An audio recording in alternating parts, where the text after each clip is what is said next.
It's the Mixed Martial Arts Hour with The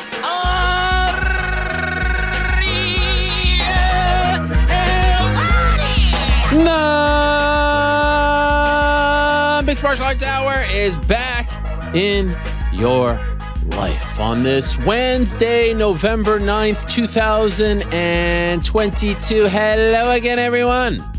I sure hope you're doing well, my friends.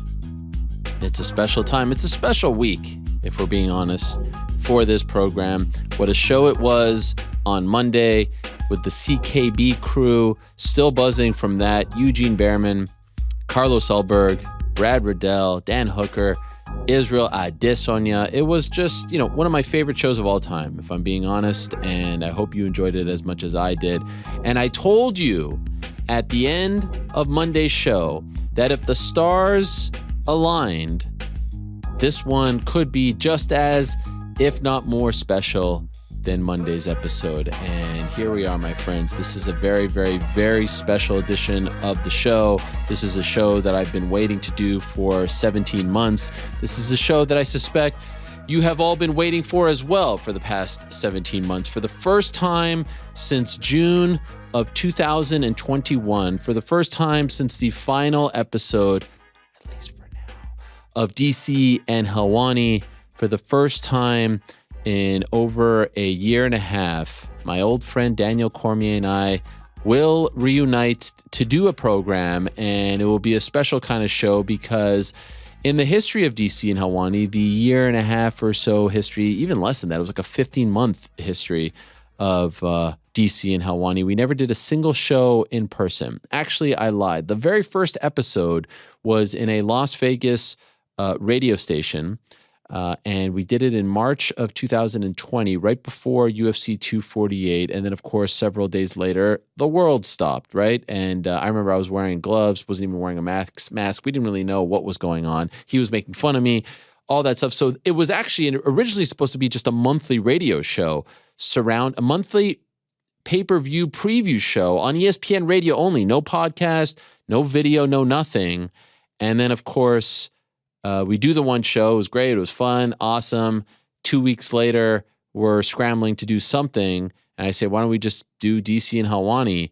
And then that ends up being the Monday show for the rest of my time at ESPN for 15 or so months. And it was a joy. It was great. It was honestly better than I expected. People seemed to love it. And the one thing that I kept getting over and over again, and the one thing that I've gotten today and yesterday, since we teased that we'd reunite, are all these messages about the pandemic and about, how this was a distraction, how it was an escape. And I didn't even notice that. Like, I didn't really understand I just thought we were doing a 1-hour show, which I wanted to be longer, which I wanted it to actually be multiple times a week and longer than an hour, all that stuff, irrelevant now. But these messages that I get about that particular show and about that time really do mean a lot, because that was a very dark time for all of us.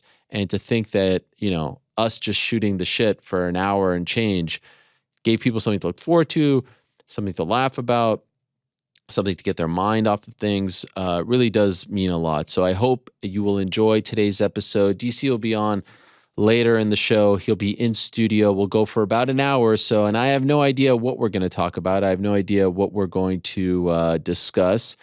Of course, we have talked 1,000 times on the phone, almost daily since then, but never on air, never in person, nothing of that sort. So I'm really, really looking forward to this and the reaction to today's news that he would be in studio, which is something that I wanted to do last year, if you recall, but I'm happy it didn't get done, which led to me taking the picture off, which led to the Pat McAfee picture, which then led to the Pat McAfee picture getting ripped up, which led to maybe the dissolution of my relationship with Patrick, which is a sad story in its own right, perhaps a reunion down the line as well.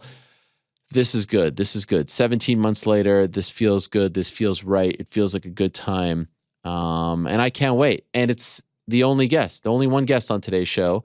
We don't do this often, but I didn't want to clutter today's special feeling, the uniqueness, the novelty of today's show. I didn't want to clutter it with a ton of guests. I wanted it to be just one and today's the perfect day for it. So I can't wait. Later in the show, we'll be joined in studio by the former 2-division champion, the former heavyweight champion, the former light heavyweight champion, the former Olympian. Actually, I learned on DC&Helwani, you'll never be a former Olympian. That's a mistake. Once an Olympian, always an Olympian. The 2-time Olympian, the Oklahoma State legend, the one and only, my friend and yours, that guy. No, I had it. No, back to the single. That guy right there. Daniel that Cormier. one. Yeah, that one. Daniel Cormier. So that will come a little later on. Obviously, on Wednesdays, we answer questions. I'm looking forward to On the Nose. Moderator Lewis has already sent in the questions. He is more reliable than anything on this planet, at least to us. So I can't wait to answer those. And let's not beat around the bush. We got to get back on track. The Parlay Pals, backs against the wall, a lot of pressure, a lot of fingers being pointed. You saw that on Monday. A lot of people saying this guy's the weak link, that guy's the weak link. What we've learned thus far is I'm not the weak link. I mean, I've pretty much been flawless. Clearly and, the only strong link. That's pretty much all we've learned. Now I think it's time for all of us to step to the plate. And I have to say, I took a gander at the lines for 281, and it's pretty much just 281, right, this weekend, or are we dabbling with anything else? Is there anything else that we could do, or is that Let's it? just stick with 281. All right, well, they're pretty damn close. I mean, there's a lot of close ones there. Izzy right now, minus 205, plus 175 for Pereira. That's one of the biggest lines. You've got Frankie Edgar, pretty big dog, plus 185. Dan Hooker is a favorite. Riddell, a dog. Dominic Reyes, a favorite, minus 205. Molly McCann, as of right this moment, the biggest dog on the card. How about that? One of the hottest fighters in terms of winning streaks, streaking Molly McCann, plus 320 against the minus 390 Aaron Blanchfield. I mean, that's big time stuff. I wonder if anyone's going to touch that. H-Dow? I mean, if she didn't stab me in the back, maybe, but how can I support if I don't get support back? What kind of a friend would I be if I just roll over and bestow the H-Dow honor if I can't even get, a reply back? You know what I mean? Yes. Thank you. Appreciate that. As always, we are being joined or being supported and sponsored by our good friends over at DraftKings Sportsbook. DraftKings is the place to be for your 281 action. They are the official sports betting partner of the UFC. Please do download the DraftKings Sportsbook app today and use code the MMA Hour for a special offer when you sign up. Again, that's code the MMA Hour only at DraftKings Sportsbook. One thing that I was reminded of when trying to coordinate DC being on the show was just how big of a pain in the ass it is to book DC on any type of show, because the guy has a million things going on and is very bad at committing. When we were doing the show together, I didn't have to worry about that. He would just, have to show up. It was his job. This has been a nightmare. I hope you all appreciate that. So I don't exactly know when he's going to show up. He tells me 1:30. Let's see, But the good thing is about Wednesdays, you can answer questions, you can shoot the breeze, you can make picks. So that's what we'll do. Back in the show, we'll make our picks for 281. I look forward to that. DC will join us, and we'll answer some questions. It's going to be a great day. And so with that in mind, Frankie. It's time for a good old-fashioned Q&A, MMA fans. Eyes of the MMA world on New York City. Weather's great. Ladies and gentlemen, always around election time. To hear from the man That's himself, interesting. Ariel Oh, yeah? Helwani. Madison Square Garden, the Mecca. Yeah, what? You want to talk politics? I was just wondering if you had something to say. No, I got a lot of things to say. I saw a lot of people talking about this, that, and the other. I voted. Yeah, your Yeah, first I election. voted. Did you vote? Of course. Well, I don't know. Ariel Helwani. Some people don't vote. You're a big voter? Huge voter. I even vote when there is no election. You're one of the biggest voters in the biz? I would imagine that I am the best voter. Did GC vote? He doesn't tell me. Yep. Oh, he does. Yeah. Big voter. I can't tell if you guys are being serious or not. We're dead serious. This is America. By the way, if you're born in, let's say, Georgia, are you allowed to vote in New Jersey, or do you have to You can do an register? absentee vote.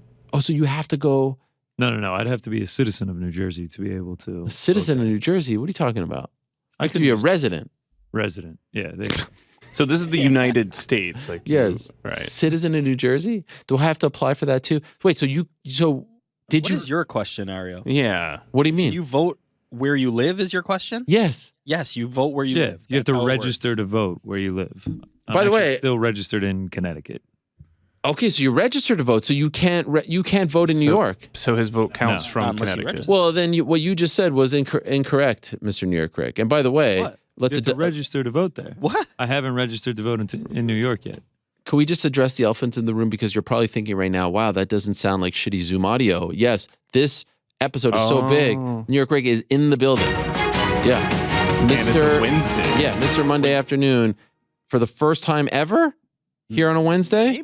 Maybe, possibly. But when you tease, the reunion, what am I supposed to do here? Yeah, that was a Of good course I have to tease. come in for A lot of people said it was like WWE-esque in terms of production value. Oh yeah. Shout out to High- GC for that. High levels. Oh, sorry. The question was, and I got the answer that I suspected. If you're a resident of Georgia, you can't just go and vote in New York. No. So the question is, did you vote in Georgia?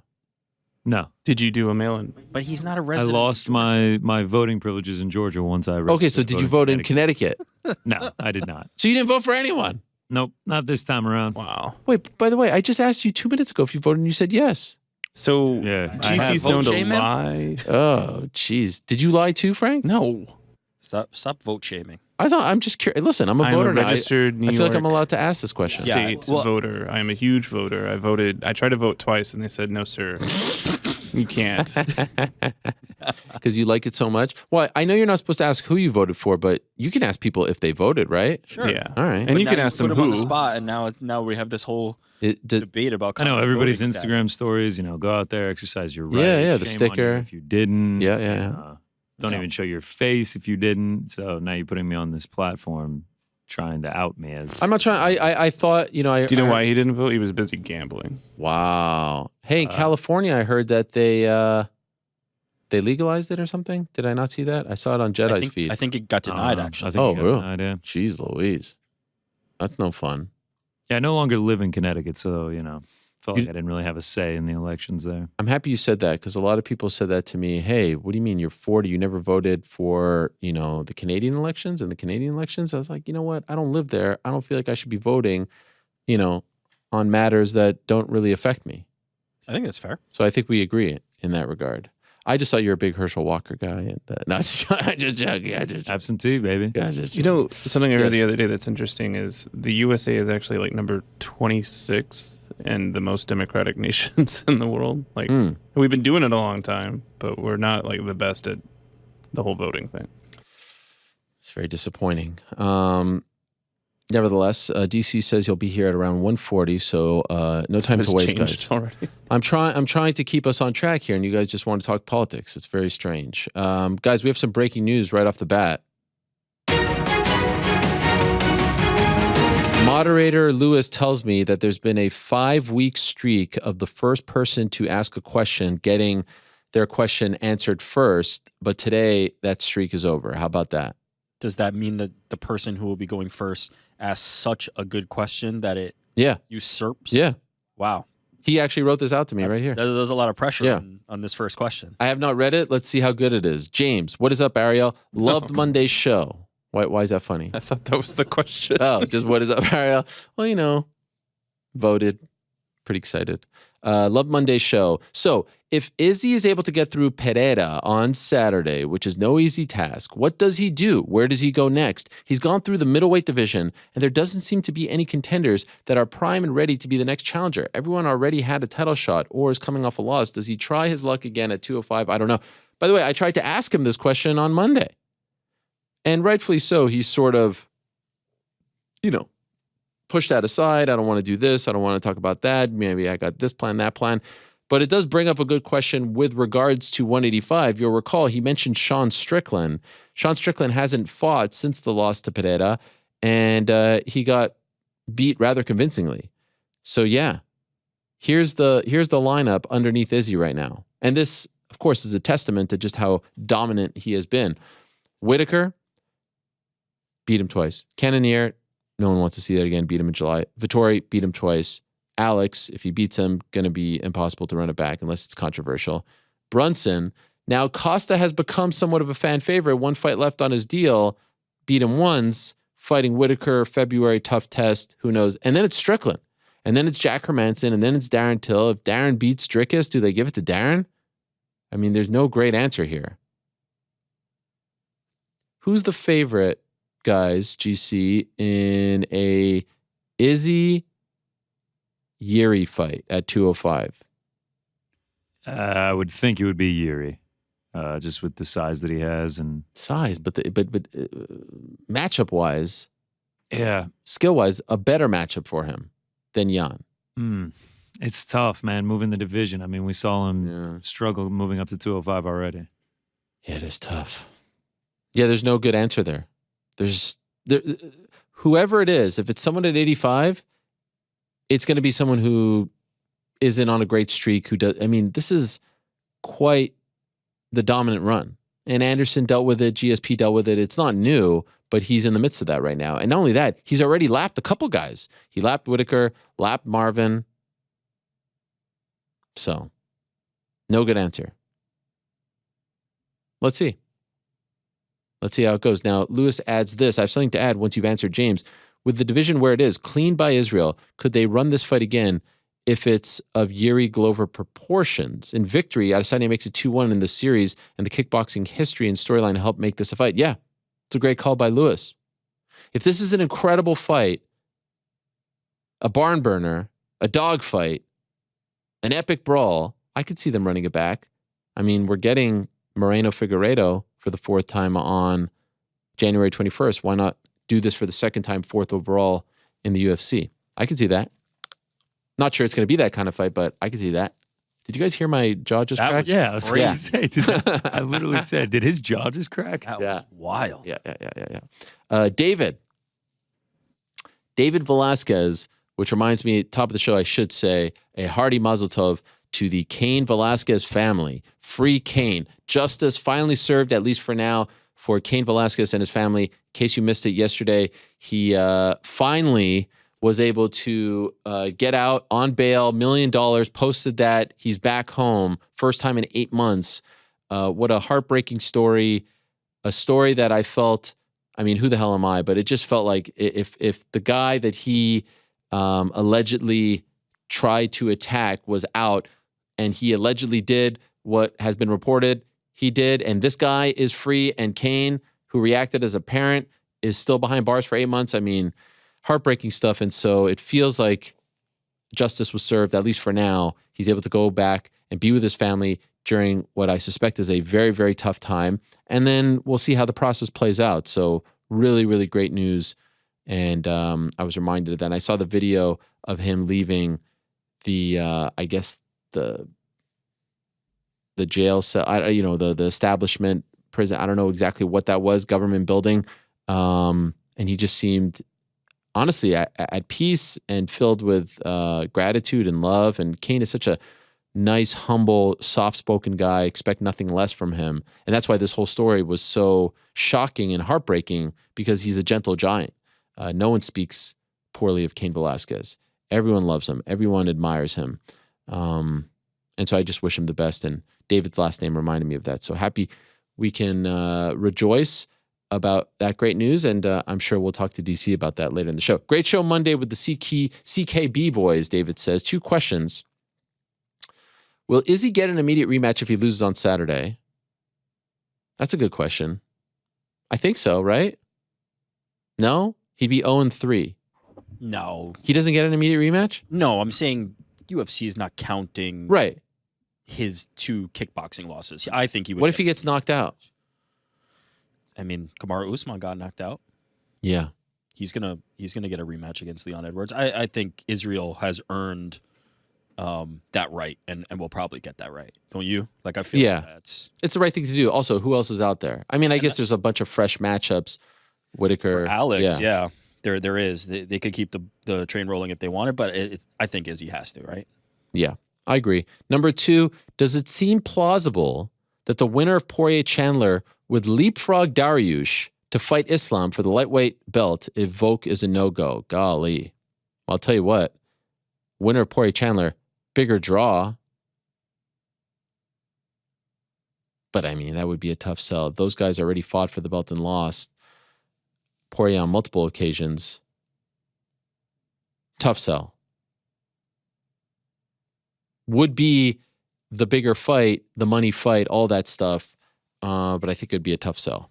So I'd say no, but crazier things have happened, and I certainly wouldn't rule it out. Carl. Hello, Ariel Helwani. Hello, Carl. If Izzy wins on Saturday, he will hold wins over 8 fighters at the top 15, not to mention 2 decisive wins over Whitaker and Vettori. Assuming a win on Saturday, does Izzy claim the spot as the greatest middleweight in MMA history, or is he just a homeless cat? I don't know, man. Anderson started his runs. How many title defenses did Anderson have? I think he had 10, 11, something like that.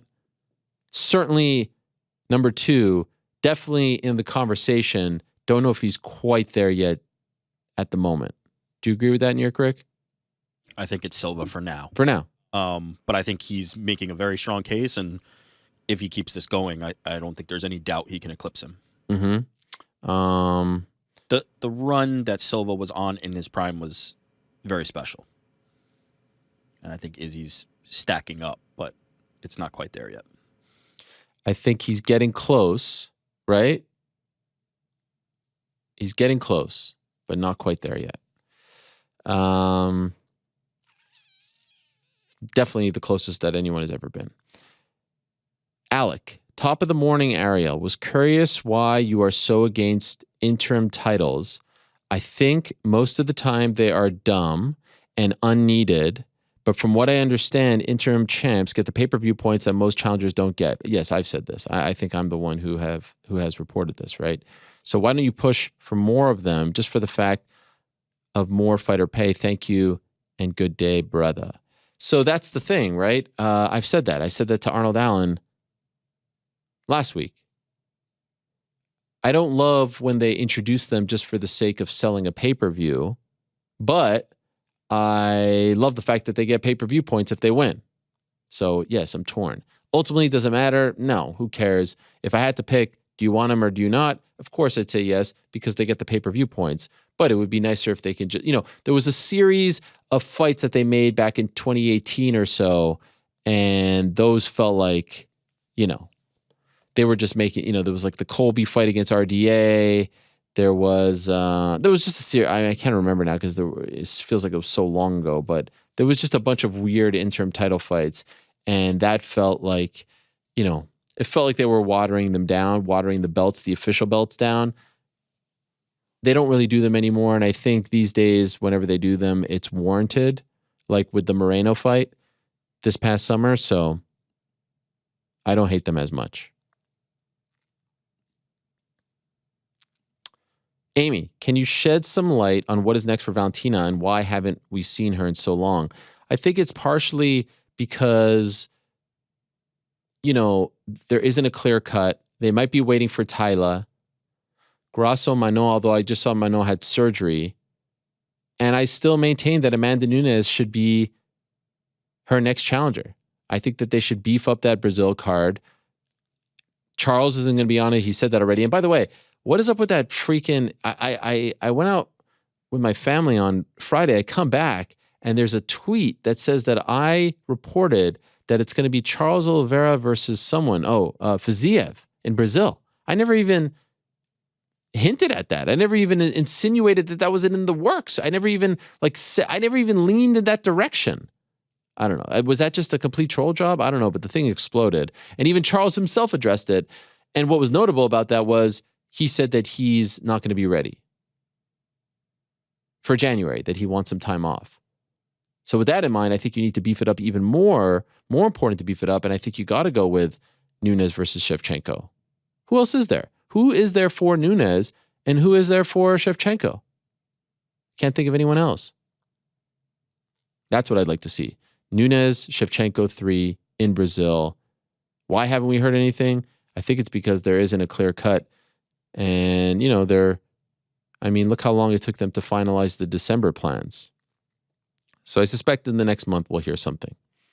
Andrew, hello, Ariel. Are they really about to screw over Volk after everything he just did for them? I feel like If they go with Yair, the hype for Islam versus Volk dies out going forward just because the fight was right there in front of us. Much love from Massachusetts. I don't know, man. I saw the tweet from Volk. I see the back and forth with Islam. I see the Yair tweet, and then I start asking around. I'm like, yeah, they did throw out, let's do Volk versus Yair. And I'm like, what? How, after all that? Now, is it a question of Islam wouldn't be ready for February and you need Volk on that February card in Perth? All right, fine. But February's in 3 months from now. I don't know. Doesn't make any sense to me to not do this now. It's perfect. Like I said, no clear-cut guy at 45. Only one guy that has a real gripe at 55. He doesn't really seem to care all that much. At least that's not what he's saying publicly. And also, he just met with Dana White. I saw the picture. He seems happy with where he's at. Make that fight. That's the big fight for Perth. What else are you going to do for Perth? That's a big-time fight. I mean, Volk fighting anyone is big time enough for that area, but this is special stuff. So yes, it doesn't feel like it's as clear cut. Their team seems confident that they will get it done, but a little dicey there as of late last week. Volk is in town. I think he's doing media day tomorrow, so we'll get more answers. I'm sure people will ask him about it, but yeah, it felt clear cut. On October 22nd, they were in the cage. They shook hands. They hugged it out. It was all nice. He called him short. And then it's like, wait a second, maybe we're going to go in a different direction. Now, the thing you have to understand about doing these champion versus champion fights is, you're using up 2 champion slots.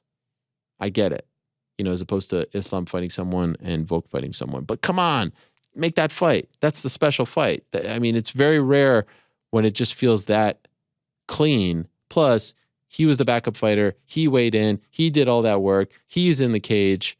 Come on. Eyes are all weird. Matt, what is your early prediction for number of pay-per-view buys for the PFL card? Golly, not sure it will be indicative of future pay-per-views given the poor timing and loss of Burgos, but I'm interested to see if Kayla can sell at all. I mean, Black Friday, there's stuff going on. World Cup will be going on. I know they're not going head-to-head with it because it'll be during the day, but it's going to get lost in the shuffle, right? Is there football on Black Friday? There's college, right? Yeah, college football. No NFL. But I think next year they're doing NFL on Amazon, right? Yep. I read that, which is a brilliant move on Amazon's part. What do you guys think? 30,000? If that? 20,000? Yeah, tough to put a number on it. I will not be buying it.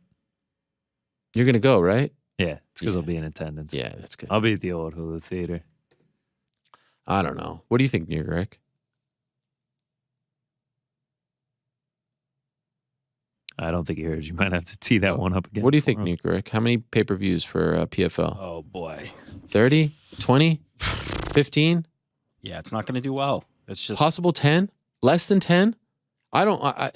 This one doesn't make any sense to me. Yeah, there's no baseline. You can't establish a baseline because this is a one of one, in my opinion, premature for a card that is a good card that doesn't need to have that additional pressure and expectation placed on it. But yeah, I'm also planning to be there, and I'm sure that there will be a lot of fans in New York that end up going to that. But doesn't make sense to me. The pay-per-view just doesn't. Should have put this on ESPN linear, right? You want to showcase your best. Linear and plus. Yeah, that's what I mean. Yeah. You put it on for the people who are your loyal fans who are streaming every event, and you put it on TV. By the way, I'm looking at the chat right now. GC Ben Davis says he's going to shoot a double leg on you when he sees you. Sick. Can't wait. Oh, yeah, he's going to be here for PFL. Can't make it for UFC, but... Wow. We see where his allegiances are. New color. No, play-by-play guy, right? Ben the Bane. Empire MMA, I think. A little Colombian action. Now, I wonder, is he going to fly to Colombia? I would hope so. What do you think he's going to do? One of those remote deals? I don't know. Colombia, that's an exciting trip. It's exotic. I have no idea. Burgos is a hit. I don't know how big of a hit it is, but I think anywhere between 10 and 50 is a fair answer, and I am really, really curious to see. Also, the price point a little high, right? Thought it could be a little bit cheaper than that, so we'll see. But tough time, a lot going on. Would have been nice, free, linear, plus, sit back, eat your leftover sandwich there, right? I know Frank's a big leftover sandwich guy. Yes. A little cranberry sauce, a little stuffing. Actually, just turkey and mustard. Seriously? I can't believe this is such a shocker to you Wow. guys. Leftover Thanksgiving sandwiches, turkey and mustard. I don't even wait till the next day. Like after I'm done with the main course, I'm like, yo, where's the roll and the yellow mustard? The yellow mustard. Turkey and mustard feels like an everyday thing. Yeah. But it's like a nice No stuffing? roasted. No cranberry? I mean, that was all in the main entree. What's the move, GC? I mean, come on, dude. Like, you got to pile this thing up. Yeah. Stuffing, the cranberry sauce. I mean, whatever you got. You guys doing Friendsgiving? We're doing Thanksgiving. Oh, I thought you were doing Friendsgiving. I mean, we'll be here on Thanksgiving, a little Macy's Day Parade action. That's right. Where's the meal? Haven't decided yet. Hopefully somewhere we can get a meal and watch the Bills at noon. Bills A with little Josh double Allen. hitter there. Please, God. Who's cooking? Or no cooking? Yeah, hopefully just a restaurant. Oh, you're not going to do like a traditional... I feel like you're a big traditional guy.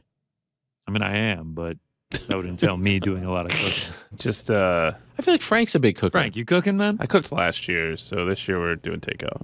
Yeah. All right.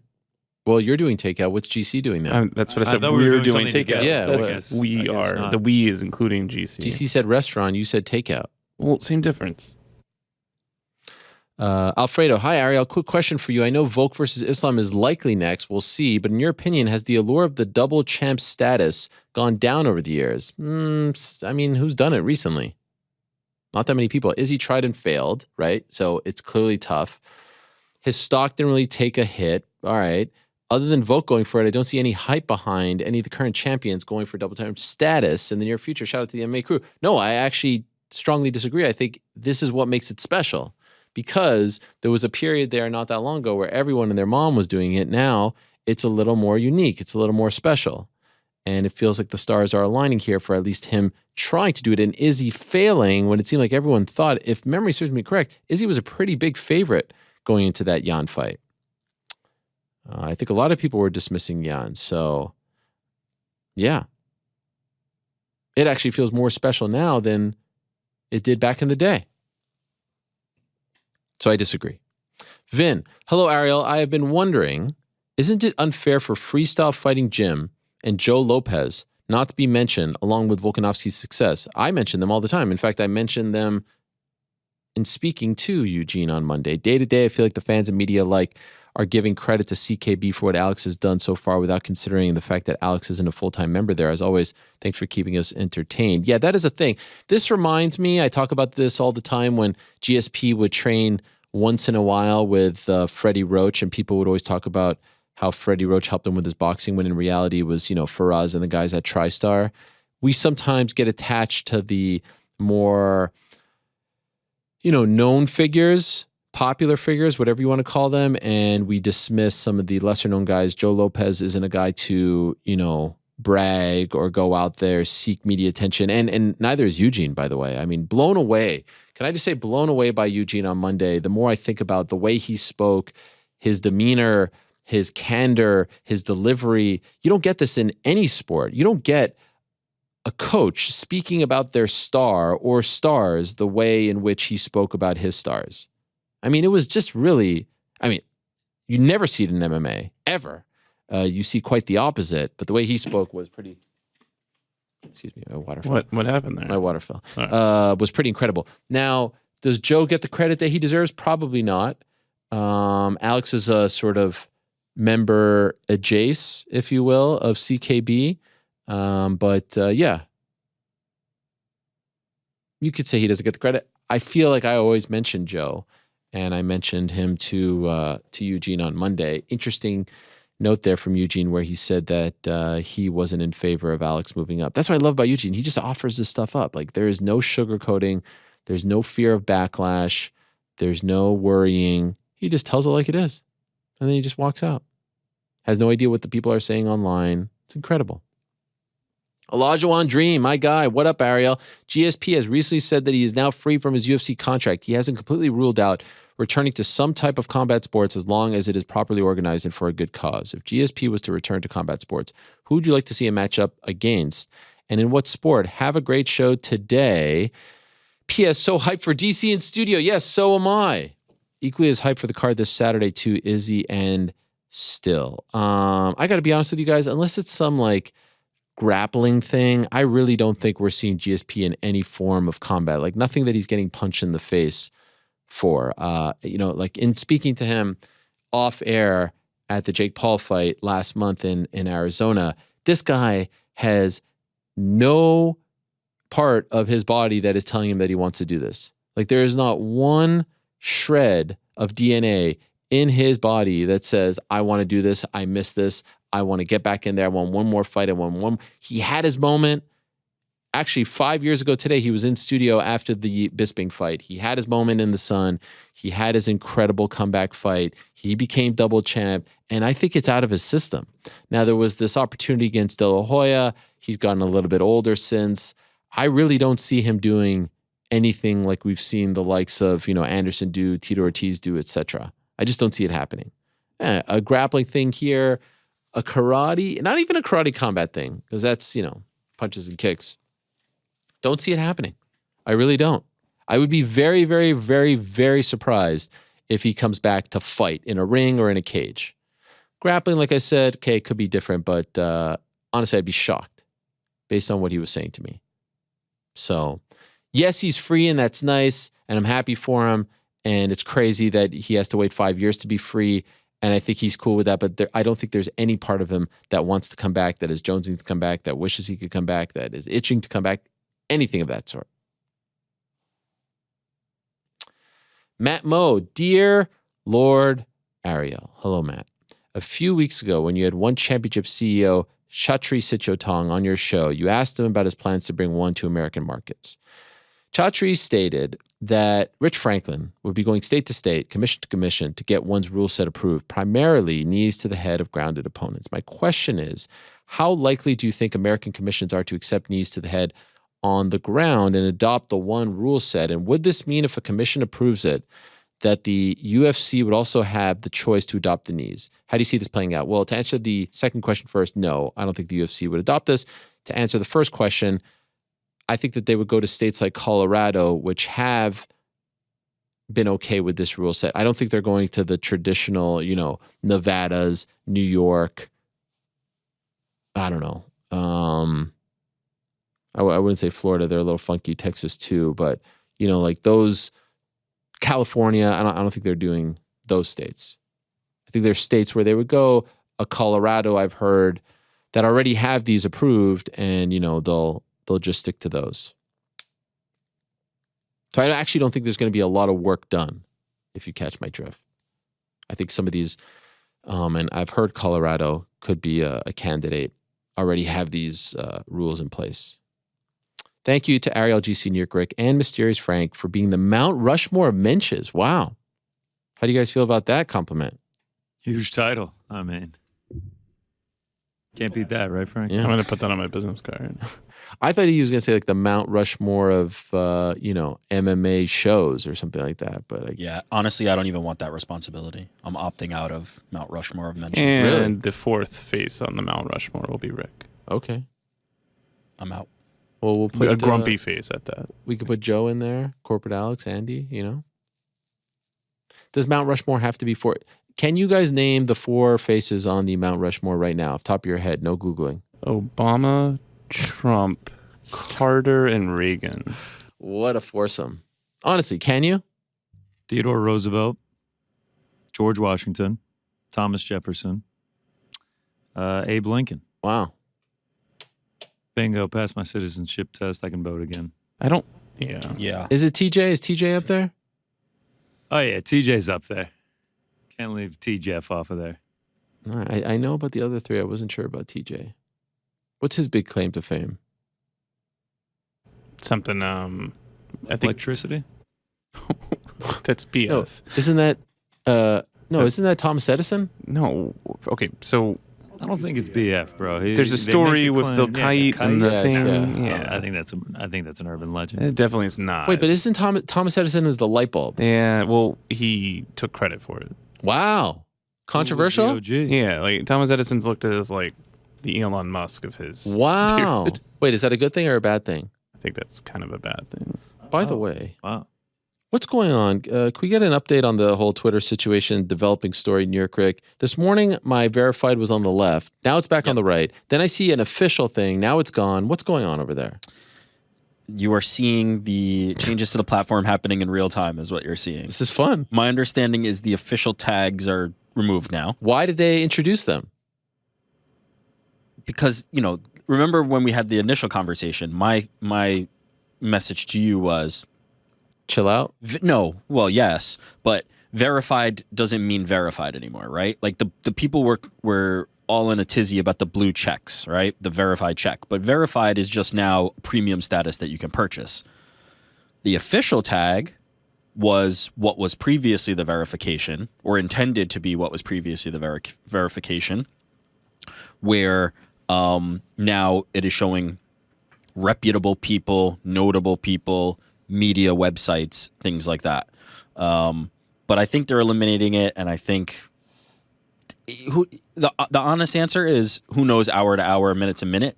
Elon's kind of running this how he wants to run it, and we'll see what happens. Tremendous theater. But yeah, I mean, I have to admit, I'm a little over everybody freaking out about these moment-to-moment changes when they have no impact on anything.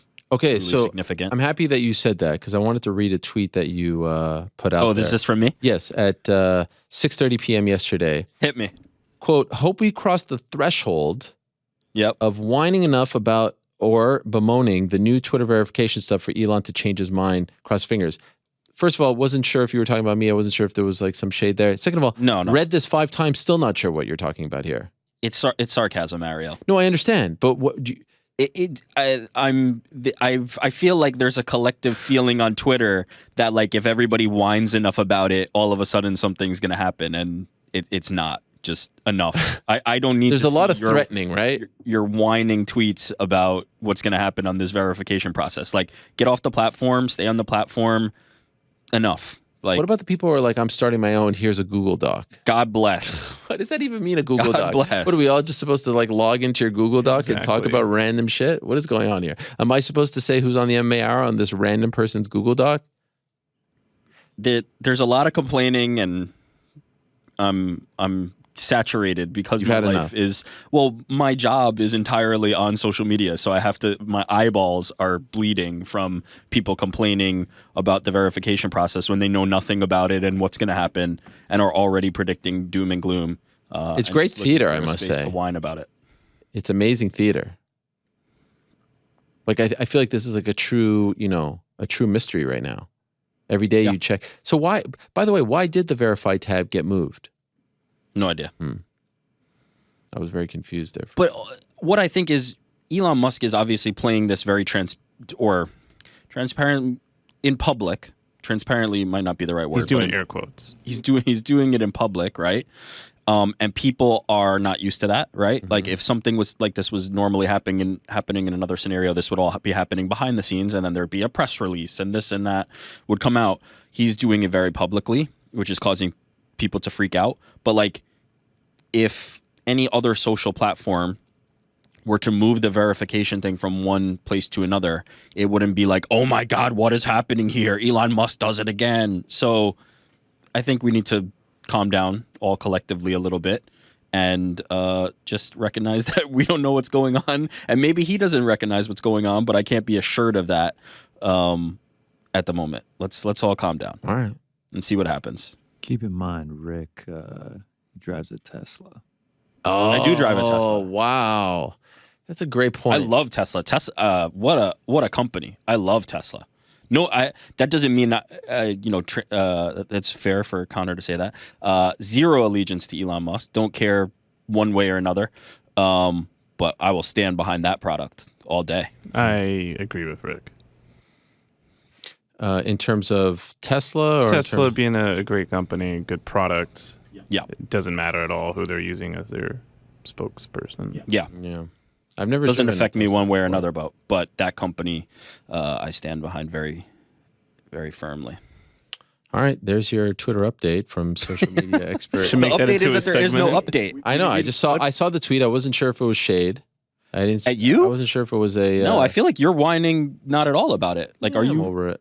Are you by the way, complaining I'm about not, this? I've not complained about it once. All I Yeah, said so was then why would I it hope be it at burns you? to the ground. Oh no! So then why would it be at you? I wasn't sure. I'm sick of the complaints. I'm just sick of the. We name names. Who's complaining the most right now? That Reddit is list would be complaining the too most. long. Every single person on Twitter seemingly is complaining about this. And it feels like Reddit has become Twitter. Oh, now it's going to be 20. Now it's going to be 8. I can't believe this. Like, who cares? Yeah, who cares? Go away. Yeah, seriously.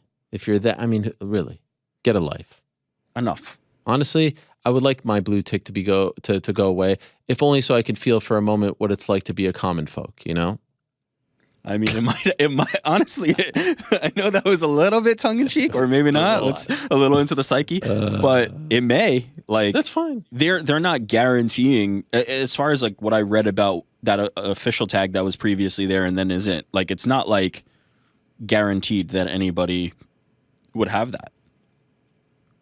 The one that's separate from the purchasable one. Right. So we'll see. We'll see where you fall. We'll see where you really stand when the chips fall. Eliezer Katz says, Shalom Ariel, Shalom. Why is Dan Hooker on the main card? He lost 3 out of 4 by finish and is fighting a no-name. Meanwhile, Dom Reyes, who only lost to current or former champs, is on the prelims. Whatever. So if you like Dom Reyes, be happy that he's fighting for free. Molly's a bigger name than both Hooker or Reyes, yet she is also in the prelims. The main card lineups have been questionable recently. Isn't that good? Don't you want that? I mean, I guess if you have to pay for it, but ultimately, who cares? If you're watching both, what does it matter? Big names on the prelims, no names on the pay-per-view main card. Todara Achi. Not sure I agree, my bro. Lewis adds this. It's tough when there's no context for what a bigger name means, so I thought I'd grab the totals of cards headline plus their social following. I mean, how great is Lewis? He put together a chart for me. Dan Hooker has headlined 2 cards, 217,000 followers on Twitter, 443 on Instagram, total 660. Molly McCann headlined 0 cards, 135K on Twitter, 481 on Instagram, total 616. Dominic Reyes has headlined 3 cards, 84K on Twitter, 295 on Instagram, total 379. I'm not great at math, but that's almost half of what Hooker has. Now, do they always go this way? No. Do they always listen to this stuff? No. But valuable context. I don't think it's that big of a deal. Gilbert. Hello, Ariel. My question is, and this might piss off a lot of people, but don't you think that what we're seeing out of Jake Paul is the closest thing that we've had to Conor McGregor? I remember every Conor McGregor fight other than the Dennis Siver fight thinking this has to be the one that he bit off more than you can chew. And every time Conor shocked me, at first I was not a believer in any way, shape, or form, telling all my friends who are Jake Paul marks that he's about the AKO'd by aspirin. That he's about the AKO'd by aspirin. What does that mean? About to get KO'd by aspirin, probably. Oh, right. He wrote aspirin. Yeah, I guess. Maybe a voice note or yeah, who knows? He's about to get killed by Woodley. He's about to get killed by Silva. Honestly, I don't know what the ceiling is for this dude. And him calling out Canelo seems exactly like Conor McGregor calling out Floyd. Am I crazy? I'll say this. Yep. 1 second. Is Alex down there? Did Alex leave? Yeah, he's not in. They're telling me, I mean, this is crazy. This is what it's like dealing. He's like, come down.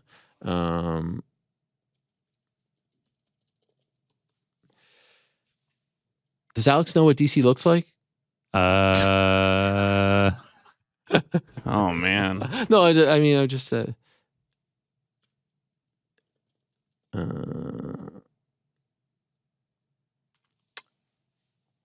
It was. I mean, I just wanted to know. I feel like he's right there, but. Does DC know what Alex looks like? That's a great question. That is a great question. The answer is unequivocally no. He's never met Alex.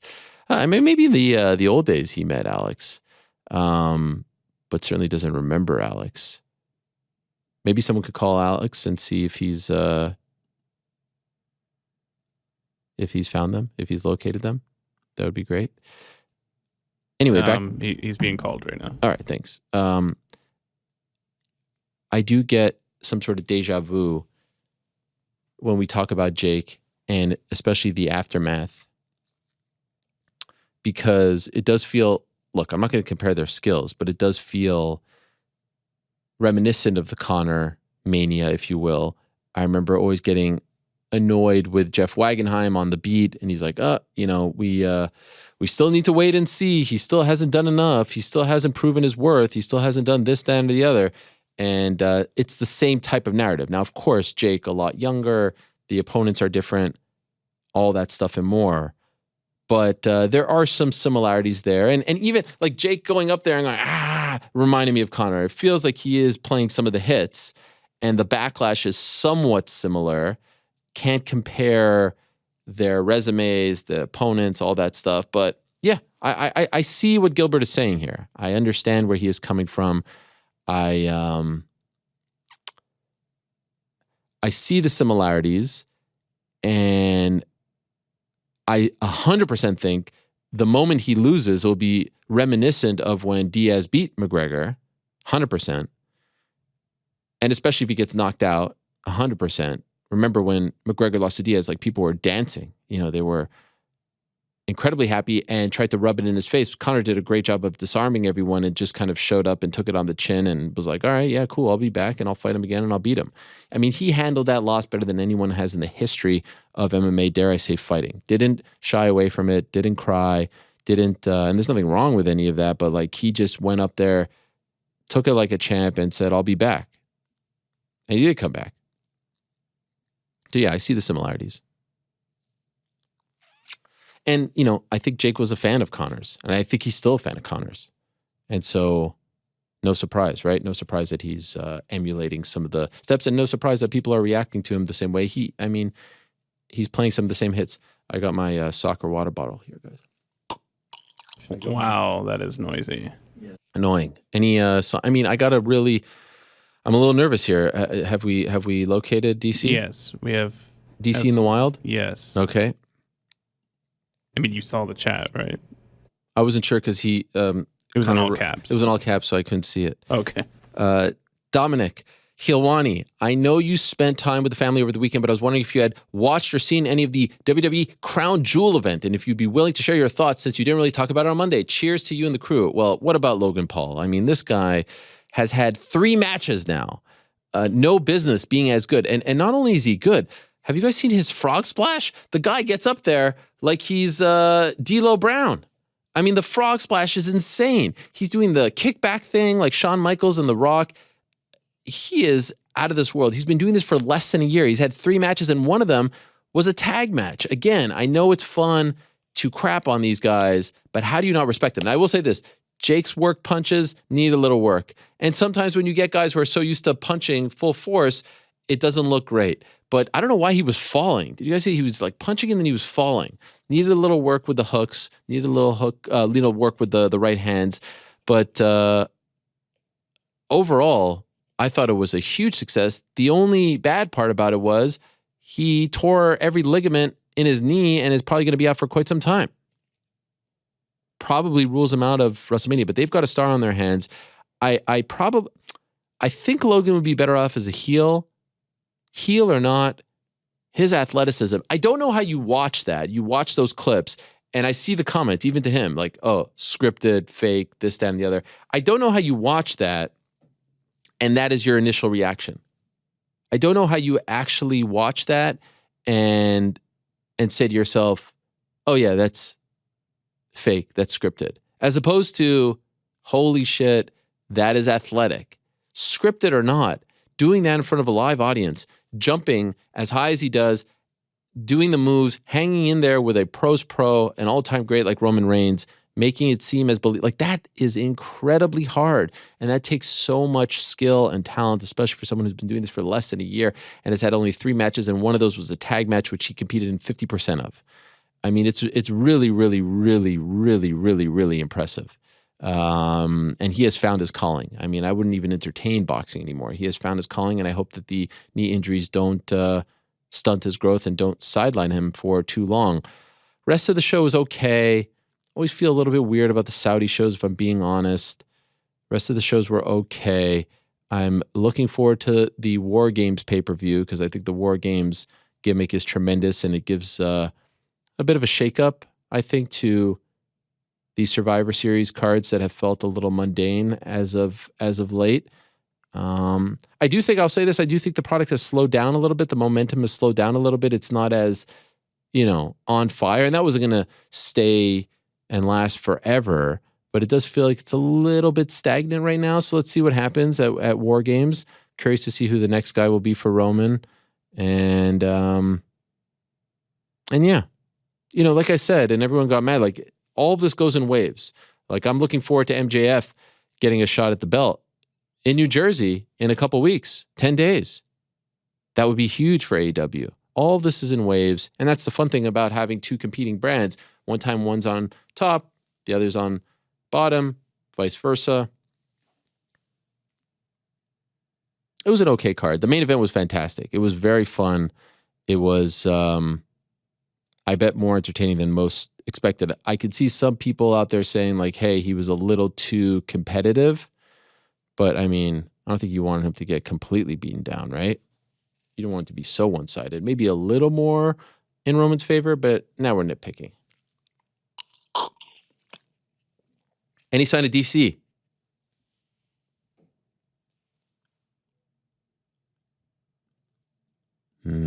Nothing yet. Oh, getting ready. Very exciting. I mean, I don't know. I don't know if I could talk about anything else. Oh, I think I see. Is that him? Holy shit. I think I see him through the window. What are we waiting for? He's banging on the door. This freaking guy. Guys, and there's Cassandra too. Wow, guys. Okay, let's take a break. Andy, let's take a break from the questions. My friends, this is a big deal. 17 months in the making.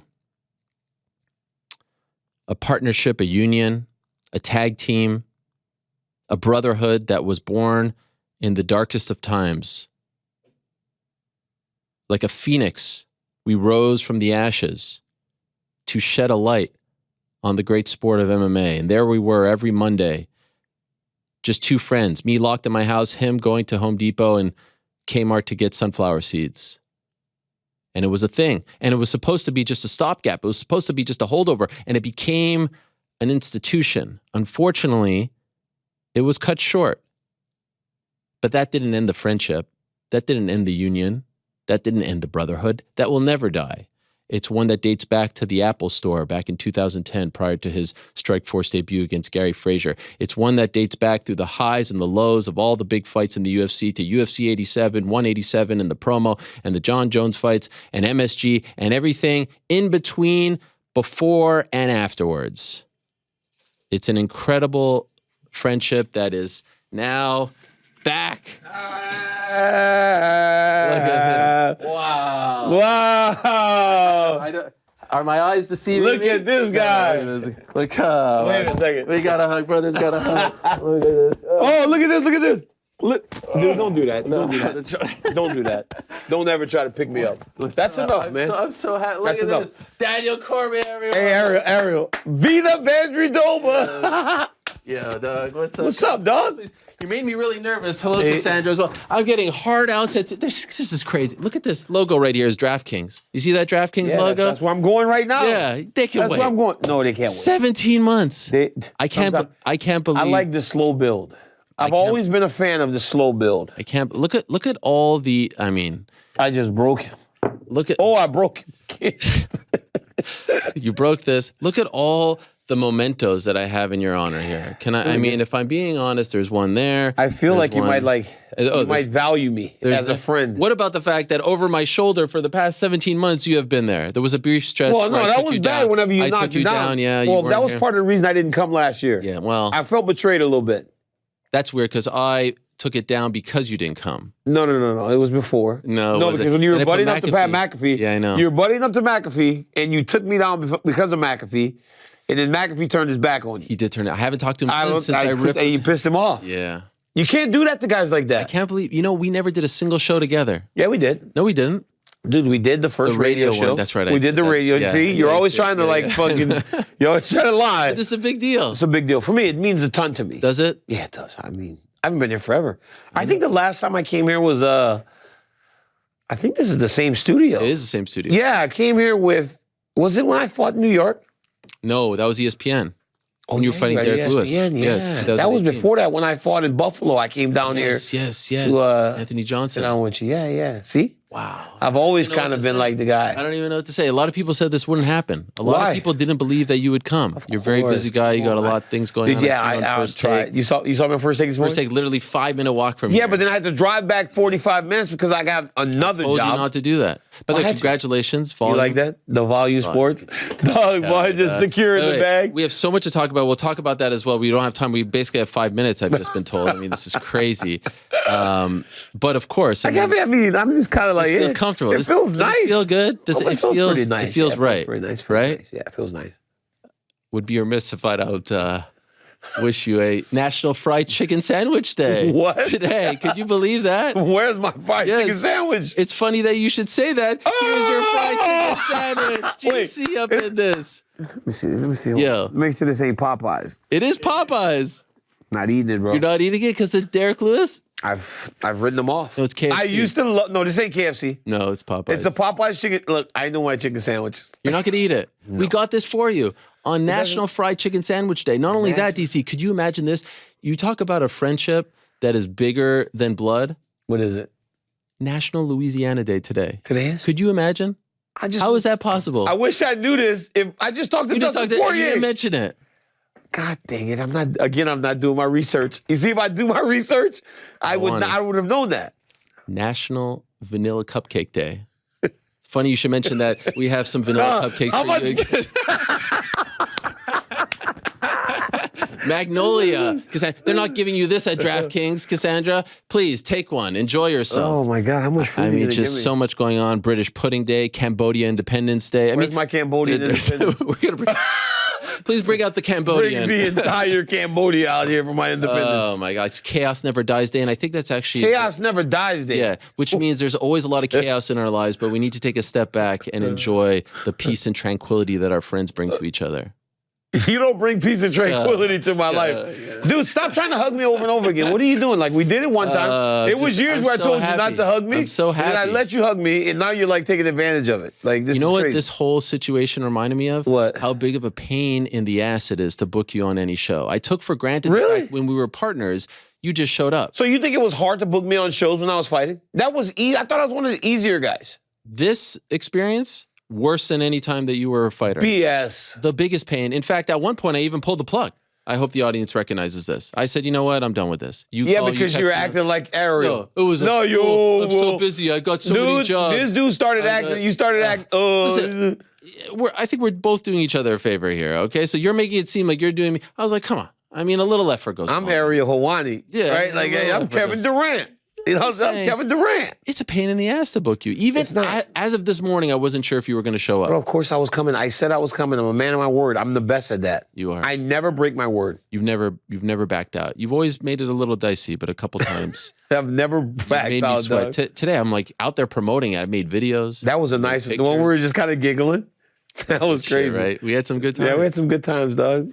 By the way, you host a great show on ESPN called DCRC. Yeah, bro, I like it. It's doing good. I still maintain it should be RCDC.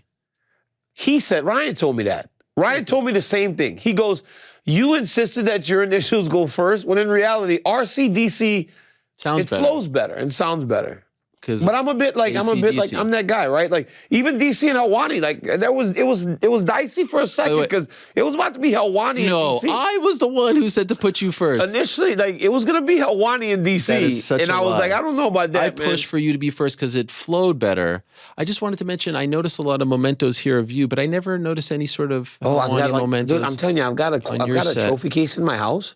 Oh no, What, you can't? you're not on my set. You'll never get on my Well, I set. can't just have something, a picture? Never. Nothing? You know what happened the other day? I was at ESPN and there's like a hallway with all the shows, and there still was. Don't say this, don't say this. I scratched it out. Okay. It's I actually went and like wiped it out. I was like, I'm still up there, which makes me feel like they still love me. used to. I put like a sticker of my face over. Marundi sent me the picture. He's like, You're still up there for real? Yeah. I was just joking. No, I'm still up there. Well, you're not going to be up there as of next week. Because now that you put it on the radar, you're gone. Do you miss me, though? How much you miss me? And that's no slight on Can I any- be honest with you? Can I Yeah, be honest with you? please. No slight on anybody, but like, you and I talk still, but not as much. You think not as much? Not nearly as much. Wow. But the other day, That kinda hurts my feelings. as I'm about to do this, you start calling me more.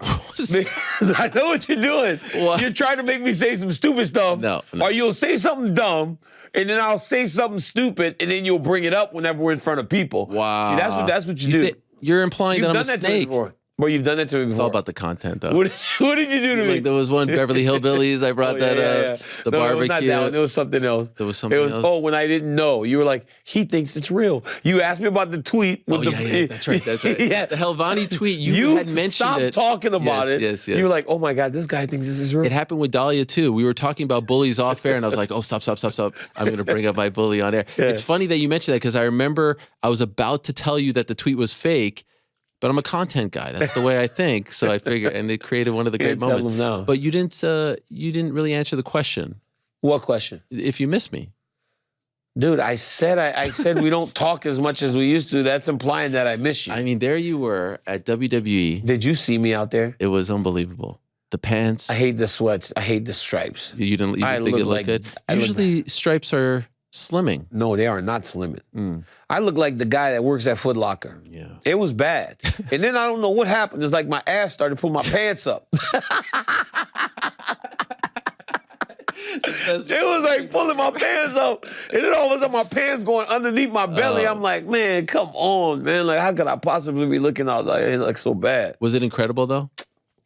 Dude, I was standing in the middle of the ring. Yeah. And I saw Jordan Burroughs. Oh, sick. And I was like kind of smiling at him. And the person in my ear is like, all business, DC. So I'm like, Oh, wow. because, I was scolded taking it you. in. I'm Yeah, looking yeah, around like, yo, the fight pit's about to drop. Seth is there. Matt Riddle's there. I'm like, this is a dream come true for me. And they're like, dude, all business. Lock in. Lock it. What was it like my dream is to be backstage. It was Like, cool. I really wanted to be there. It was cool, dude. You didn't invite Yeah, me. but you It was chose to go weird. watch the Bills play. Yeah, it was weird. They're trash, too. well- Did you talk what happened to y'all last week? Y'all lost to the Jets. I know. It was That's bad. Josh Allen. That just kind of tells me that you guys aren't as good as you think you are, and there's a chance that you don't make the playoffs. Yeah, right. Stop. Stop with that. Josh is hurt. Oh, he's hurt Update bad. Today, yeah. Yeah, he's hurt bad. It's unfortunate. But backstage and everything, was that cool? Were you like, dude, a the kid in whole candy store? process is so great. I'm in my locker room, hanging out with Bron Breakker and Jake Casper. One of the worst names. Brutus of all Creed. time. Yeah. I think Bron Breakker is a fantastic name. It's one of the most creative names I've heard in WWE. He has a famous last name.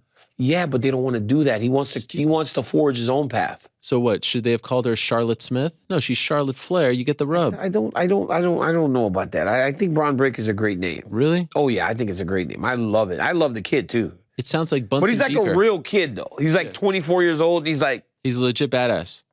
dude, he's a stud. He wrestled. He also wrestled. Okay. But this dude is in the back. We're talking about wrestling. I forget the end of the match. I have to go find Seth Rollins and Matt Riddle to get the end of the match, which has now changed a little bit. Oh, really? Dude, it was changing. It was constantly changing Like over the course of the winner? night. The winner stayed the same. Okay. But I'm talking about the build, how they get to the winner, all that. Dude, it changed. So then I go back into the locker room and they're like going through rehearsals again in their minds. Wow. They're writing stuff down now. Wow. I was like, so y'all just gonna leave me out of the planning of the thing? And then my role became bigger. Wow. It was awesome. Oh my But god. dude, then like WWE catering. Oh yeah. I've Have heard you about been? it. No, I've never Oh been. my goodness. I've heard it's tremendous. They're catering. Like what? Like what? I mean, that was steak. Desserts galore. That was Steak. that was steak. That was chicken. Wow. I ran up on Booker T. Oh, I yeah, I saw saw Booker that. T That up was in there, good. right? Yeah, Like, yeah, so yeah. I talked to Booker T. He was great. he was eating. He was eating real You good. guys squashed the beef. I almost got beat up on your behalf. I inserted myself in this beef. And this guy, I think he's still like, You don't play around, yeah. man. I even don't know what you were doing. I dog. DM'd him on the side, saw it, didn't respond. I was like, yo, man, I hope you know we're working here. You know? You go to the WWE too. you So if doing, you go to the WWE, What's going on? We're live right now. You're texting people in the middle? well, I was just kind of looking. What? What was that, Frank? Should have taken his phone back. Yeah, you should have taken. That's Frank. That's Mysterious Frank. We got a lot of characters here. Well, what's that? What was Weird guy. that? He's a guy. He's like, What was He that? likes to chime in. That was absurd. What the hell was that? I don't know. He likes to chime in. So he just has an open mic? He just has an open mic. Yeah. Who, you know, I saw what, my friend came down and got me. Alex? Alex. Corporate Alex? The moment I saw him, I go, hey, Alex, it's been a long time. Oh, you remembered him? Absolutely remembered him. Walked right up to him. Really? Walked right up to him. Wow. Hey, Alex He's shook got his a hand. memory. Ask Alex. He Did was you like, see New York Rick? He used to send you the clips. yeah, of course. You saw him? Yeah, of course. Yeah. I said hi to him. He's sitting right back there. Yeah, he's in the studio. I said hi, New York Control Rick. room. By his name. What's up, New York Rick? Speaking of wrestling, I'm trying to go quick. I mean, this is like a race against the clock here. There's like a bomb about to explode. I did a thing with Jake Hager last week, yeah. and we were talking about you. And he told me that when you guys were in high school, Jake Hager. Yeah, Jake Hager, the wrestler. I think he's so much younger than me. We weren't in high school together. You were at some sort of camp. Jake Hager. Yes.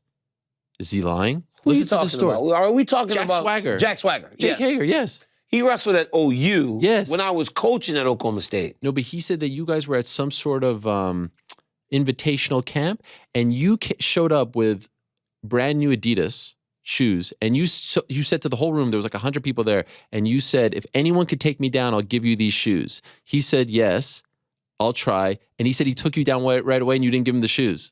Man, that's nonsense. Is that? That's BS. Jake Hager's lying. He said he took you down. And then he said, you actually sat there and believed that. I was like, well, that seems weird because he's usually a man Because at of his that word. point, I was probably like on the Olympic team.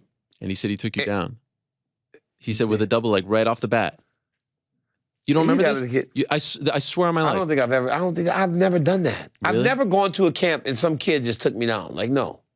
You don't If I thought there was a kid in camp that could take me down, I wouldn't wrestle him. Right. Jake wasn't that guy? Jake Hager is lying to you, and you believe it. I like Jake Hager. Yeah. He's managed by my friend Daniel Rubenstein. That's right, Danny Rube. But this dude, Jake Hager, did not. What camp? I need some context. I need to know the high school we were at. I need to know when. It was some sort. I need to know the year. So you can't come here like half cocked, right? Like you don't even have all the information. I just wanted to know. It was just a few days ago, so it was top of mind. We were talking wrestling. Fair enough. Speaking of wrestling, what about Kane? I mean, what a day it was. How good was that, huh? I got chills. I saw. when I read it. We FaceTime a little bit this morning. You did? Yeah, that's my boy, man. I was so happy. He's home? He's home, laying on the couch Wow. with his kid, playing. Shit, I can't even imagine. I can't wait to go home and see him. Wow. I'm happy for that man. How is he doing? He's happy. He's happy? Yeah, man, because, you know, there were some times where him and I sat and I visited and we're just talking about life and what his life became in there. Like, you gotta start to adjust, you know, and I think one of the most telling things that Kane told me when we were in there was, he goes, as I sit here and I eat and I'm eating this food and I'm taking stuff from the commissary and trying to like live, he goes, I think back to my pantry and I think, I can't imagine I can have any of this whenever I want it. Wow. We're talking about our pantries. Right. Something you probably walk past in your house every day and take for granted. Don't even close the door on the pantry. Right, that's true. He's just like, I just couldn't, I can't believe that when I was living, I could have whatever I wanted, anytime I wanted, and it was just so much because it's so limited in there. So like, I'm just happy for him to be back. I saw a video of him walking out. Did you see that video? No, I didn't see it. He just like seems almost zen-like at peace. But that's some changes he made before any of this happened, right? And I ayahuasca and stuff he was doing. And he would talk about it. Yeah, on the show he talked about it. I think that honestly prepared him for what he's been going through the last 8 months because he was able to center himself and really go to a place where he can deal with everything that he was dealing with. Because, you know, every time he went to one of those hearings, he probably was hoping and praying that he got to go home. And it always was a no. So that's the part I can't even wrap my head around. How demoralizing that must be. Like you're out there, your could you family's sitting imagine? right there. You could go out and then you got to go back into the freaking cell. every time, no, 8 months. no. And then they switched judges. Right. So now there's a new judge, and he said something to the effect of, I hope you are, you know, as great a father as everybody says, and you will not do anything that puts you being with that family at risk. And I don't think for a second he's going to. I don't think he will. No, you know, he has to wear the Ankle brace. But there are no limitations on him. Like, he can go to my house, he can go to the gym, he can go pretty much Did he wherever leave he the wants. state? Well, I don't know about that. I mean, come on, dude. So, like, I said he could do whatever he wants. Well, I You just said- find the one thing Well, I he mean, can't do. You got to be that guy. Could he go to like Cancun or something and chill God, on the dude. beach? I don't know. What are the Are you limitations? still that guy, huh? Like, you just never gonna so- change? No. No. So it's like, you just never, I said he can pretty much do, he can pretty much do anything he wants, and you go, well, can he leave the state? Did you see when I was on You're the so broadcast, Jake terrible, Paul, and I man. said I dropped the golly in there for you? I said, look at this guy. Golly, that was for you. I didn't watch it. I didn't You know, watch it. you didn't watch. Nah. You can't be bothered. I watched the Jake Paul fight. Yeah, that's what I'm talking It about. was a great fight. I thought they fought hard, but I Not didn't, even to support me. I mean, for one night, I get to be you. Well, here's one of the things that let me tell you what stood out most about that night. Please tell me. So you're up there. Yeah. You're, hobnobbing Thank you. with Mauro Ranallo and them. Al Bernstein. Al Bernstein, who is ESP. phenomenal. You get up there, Ariel gets up there, and he decides he wants to drop a Roman Reigns. Oh, yeah. Mauro just smacks it out of the park. Yes, That was probably the most memorable thing. Yes. Because, dude, you were like trying to put him over at Crown trying to Jewel, and put him, Mauro's yeah. like, who? You said who, yeah. Can you I believe think there's that? still some There's a little bad blood there still? Yeah. I like that. He put you in your place. Nah, I mean, look, Logan's like right in the shot. By the way, did you see him? Yeah, I He's saw like it. doing I saw frog the match. splashes and shit like His that. frog splash is pretty good. He's like D'Lo Brown. Yeah, Not quite. better. Eddie Guerrero. I saw a thing. You were just on First Take. Phenomenal Yes, I show. was. Thank you, Doug. I was so embarrassed. I wanted to like call them and ask them if they could edit the tweet because now you could edit tweets. I don't know if you know this. Really? You did a top 5 greatest fighters of all time. I mean, it's one of the most embarrassing lists. Are you out of your This mind? is the crazy. Are you out of your mind? Can we just pull up this list? Yeah, I'll tell you my list. Okay, go ahead. Please tell me. It's Amanda. No. Wait, Amanda. What are you doing? 5-1. Okay, 5-1. Amanda. Stop right there. Are you kidding me? Amanda Nunes lost to Kat Zingano? Bro, listen to me. Greatest fighters, boxing and MMA, Amanda Nunes? Amanda Nunes. Please continue. Amanda Nunes. Just to prove how insane. 5. This is. Yes. Double champ. Defend both championships up and down between weight classes, doing Which things that one? have never been done before. She defended the 145? featherweight belt. She defended the bantamweight belt. She has done things that have never been done before in mixed martial arts. Yes, she is the greatest female fighter of all time, which then puts her on my list of top 5 fighters I'm the of all time. 145 top contender. I mean, it's not even a real division. But before there was, though. Remember there was Megan Anderson. There was the Canadian gal. Yeah, what's her name? Shut up. The Canadian gal name is don't tell me. Felicia Spencer. Felicia Spencer. Yeah. Felicia Spencer. And then she went down. She beat Ronda, Misha. She beat Holly. She beat Juliana. She beat Valentina. Lost to Juliana, too. She did lose to Juliana, too, but she beat Juliana's Valentina. very mad at you. She's very mad at me. Very mad at you. Why is she told so me- mad? She said, why you hating on me? You fought for the belt 10 times. Like, well, I kind of won some of those Yeah, you fights, did too. You most know? of So- them. Yeah, I know. So it was like a little different. Number 4, Yeah. the great Harash St. Pierre. Where's that Canadian fighter? Right up there. There he is. UFC GSP. 65. How could you possibly?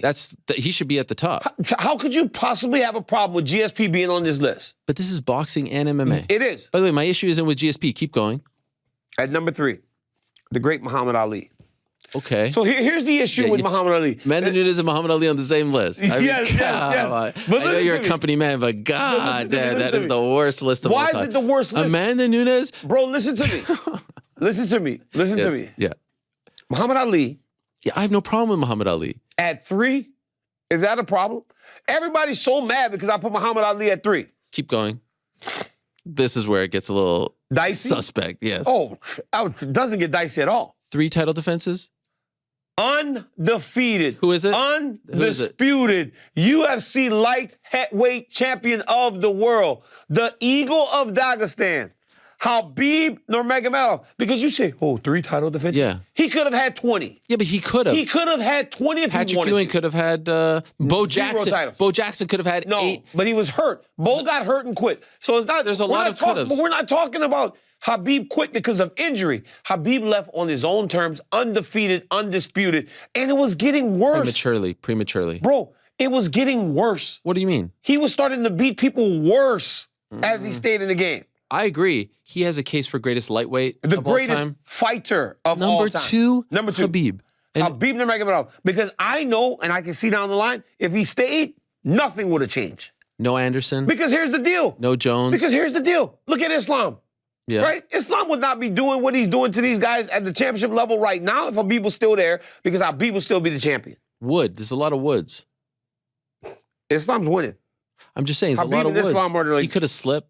He could have slipped He on a was banana not peel. going to lose, bro. But it's all hypothetical. Doesn't matter. And then though. who's number one? It's about as sure of a hypothetical as I have in my entire life. You say here with a straight face, regardless of your relationship with him, that he's the second greatest fighter of in all the history time. of fighting. There's only one person.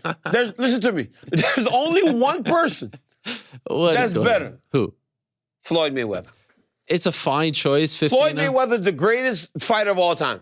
Promoter. Rocky boxer. Marciano. See, that's the thing. Rocky Marciano. Floyd Patterson. I mean, all the guys in the 70s and 80s. Yeah. I get it. I understand. But I reserve my 1 and 2 for the undefeated. And Rocky Marciano just didn't make the cut. I'm sorry.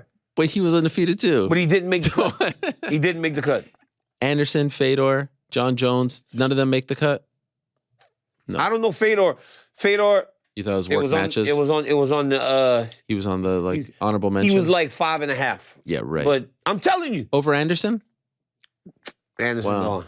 Anderson gone. Jones gone. I'm sorry. You guys notice? Like this is not Because of anything PDs? new. Because of Yeah, PDs? but like, and if we're allowing the tainted, John Jones is right up there with everybody else. He beat so many Hall of Famers. Mm-hmm. He beat me twice. And I know I'm good. Second one, asterisk. But still, he beat me twice. Right. And I'm a good fighter. Or was a good fighter. Not no more, you know. You don't think right now you go back, you devote 6 months to a training camp, you can't be light heavyweight champion? Here's the problem. You got to do a training camp. Yeah. I don't want to do a training camp. Do you think your body could hold up? I don't think so. You don't think so? I can't train and fight the way I want to fight. Even though, dude, me fighting Stipe Miocic after my back surgery those 2 times, that wasn't the same fight. I couldn't wrestle. Do you regret doing that? I should have stopped in 18. Really? I should have stopped in 18. You think you should have retired? I should have retired after Derek Lewis, especially when I had back surgery. I was so severely limited, it was crazy.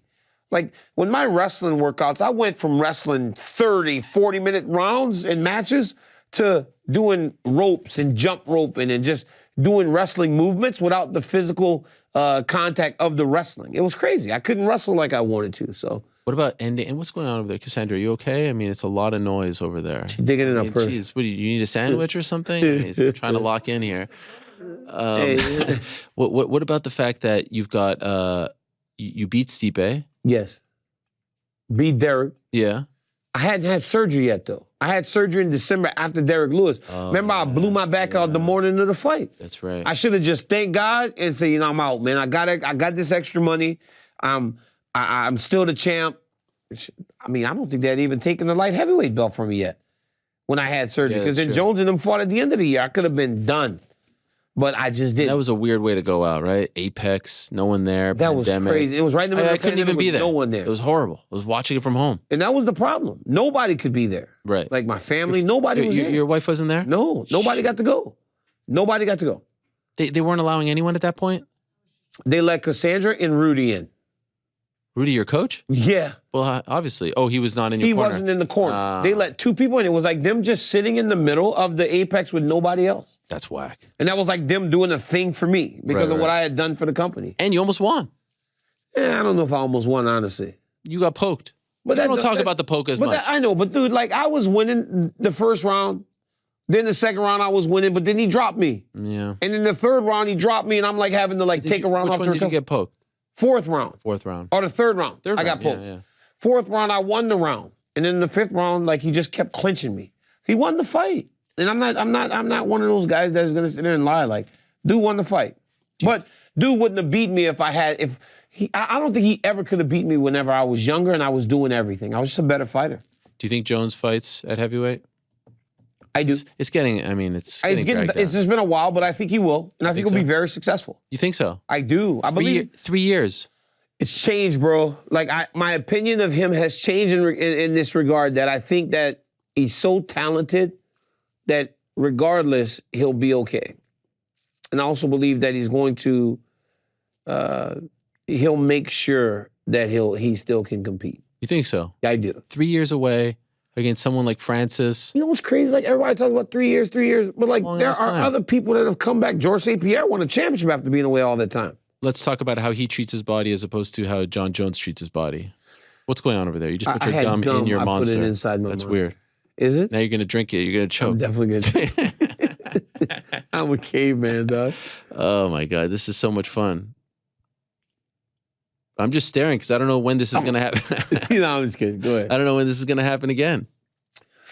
Hall of Fame gave me the shout out. You saw me. That was you nice. saw me out there. I was sitting there, and I was sitting next to the prompter, so I could read everything that was going down. You're not supposed to say that. Oh, sorry. I mean, this guy. You can't trust this guy. What do you mean? I'm my looking. I'm looking side eye. I'm like, You is he going to cannot mention me? Is he going to trust mention this me? guy at And then all, man. I think he went off script. You cannot trust this guy right here at all, bro. Like, gee, like, come on. By the way, every week I come on the show and I have your back. I defend you. People say he doesn't do his research. He doesn't know judging. That's so crazy, though. But I'm taking so many bullets for you. It's crazy that I'm standing. Why do people follow Cruz so blindly? Like, he said that. Yeah, that was weird. It's like all of a sudden, like, I don't do, but I'm, dude, you don't get jobs for nothing. Right. People don't pay you. How many jobs you have now? Oh, man. So I have the volume. I have ESPN. Congratulations. I have the UFC. I think that's it. I have 3. Oh, I have EA Sports. Yeah. I have Monster. 4. Well, yes, these are sponsors, Okay. not a Movie? Aren't you doing a movie? Oh yeah, I'm doing Warrior. When's that coming Warriors. out? Have you done that yet? So what's happening is now it got picked up. Oh. They're writing the script now. One person that I'm trying to get, if we can lure him in, because we believe that his mind for storytelling is so strong, is Chael P. Ah, he knows that you. Yeah. Chael P. I'm trying to get Chael P in the writer's room. I think Chael P's smart. I legit thought you were about to put me over. I want Chael P in the writing room. Help Wow. with character development and everything. I think Chael Sonnen would be phenomenal in that role. Yeah. I think he would. And? What? Is it happening?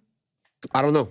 No spot for like a broadcaster guy, question asker. Maybe. And it would actually like you would resonate in that role. It would be believable. It would be believable. Because I saw you in the Jake Paul fight pretending to be like me and you did a good job. Wow. You did a really good job, Doug. Really pretending. I was third man. I You wasn't were the good, color bro. guy. You were good. You were good. It's hard to get a word in there. Yeah, it's kind of hard. Talking, Old you're the school new guy. broadcasters too, that. They're not of the new variety, like John Anik. Legend. As good as they come. John Anik, in and out. In and out. The best. Quick. I was listening to Habib. See, I was watching something today, and it was Habib's walkout against Conor. And John Anik's 26 have tried, 26 have failed. 26 have failed to beat Habib Nurmagomedov. And with the standing as the most dominant force in mixed martial arts today, he enters the octagon for his biggest challenge. Damn. The way he puts his words together, Yeah. dude was made to be a broadcaster. It's perfect. I love working with these guys. Why don't you like working with Rogan? What's the issue? I love Rogan. Are you kidding me? That's my guy. Problem is, like, we have so much fun together. Right. Like, it's the best. Like, you could tell that we're having fun. And I guess some people don't like fun. No, but I actually think it's died down considerably. Even my guy, Ben Cartledge, great judge, who is now doing in Nevada. He just got accepted. You know that? I know, Ben. He tells me that you have done your research. You hit him up. That's what I'm saying, bro. Like, I'm actually talking to You're judges. actually talking to judges. I'm talking to judges to try to get knowledge. I don't know how many of the analysts are talking to judges, with all due respect to them, right? Can I ask you one question? Yeah. What about my bias? Oh, this is a big thing. Yeah. Yeah, what about my bias? Yeah, Like, yeah. is it bad? Is it that bad? I don't see it. I texted you this after the Jake fight. I was like, I don't know how you deal with this. I do it once a year Yeah. where people are saying you're biased to Jake just because you gave him a compliment. Yeah. And you, I see you get biased for Islam, right? Or any rock hold or something. It's fucking nuts. It's the stupidest shit. It's people who have this almost self-fulfilling prophecy. What are we doing? Where they think that you are biased, so they just want to say to the world, oh yeah, of course he's biased because he gave him a compliment. Which in reality... Somebody told me that I was biased towards Charles Oliveira in the Islam fight. They were like, dude, you're like going too far on Charles' side. I'm like, are you guys kidding me? Well, then that means you're doing your job. If you're getting it from both ends, that means you're doing your job. Yeah, but if both people are, Joe Buck once said that, like he gets it from the Yankees fans and the Red Sox fans. So if you're getting it from both, he's good too. That means you're doing a great job. Joe Buck's really good too. He's making a lot of money. He is. At ESPN. Monday Night $1 million Football. a year. Can you believe that? That's just to do one game. Nothing. Yeah. Not even he does other stuff though. I saw him. No, I swear I saw him on some other stuff too. I saw him on like a golf podcast, and I saw him on like he does That's other nothing. stuff. He used to do. But I also saw him on like a football. golf coverage for ESPN Plus. Oh, like really? I saw him on some other stuff. Yeah, he does other stuff. So like scale of 1 to 10, how much you miss me? Is this? I lied. This is fun. It's nice. This is really fun. Do you really have to leave? It's 2:30. What time is it now? 2:30. Jesus Christ! Time That's went it. that fast. Yeah. I got to go do DraftKings. It's our sponsor. Hey, DraftKings is paying your bill. Yeah. So if I don't go do DraftKings, we could all be in trouble. But we could do it from here. What do you need to do? We can knock it out right now. I can't do it, bro. I have to do a fight preview. This is crazy. Hey, let me ask you a question. Please. Are you going to UFC 281? I am not. Why? Stop it. The fight of the year. You're calling me a shit starter. I'm not being a shit starter. I'm asking. Should we shoot? I'm just asking. You wanna like, shoot? dude, it's in New York City. We got Adesanya Pereira. I'll tell you. Let me ask you this question. Yeah, please. Let me ask you this. I'll shoot. Let me ask you this. Okay. Izzy wins? Do you think Izzy wins with this guy? This guy is like as tough as he comes. It's a fast track. A year in, he's the favorite. Yeah. Izzy's the favorite. Yeah, the betting favorite. But I'm saying, like, do you think Izzy gets over the demons of the fight with him? You do? I think that.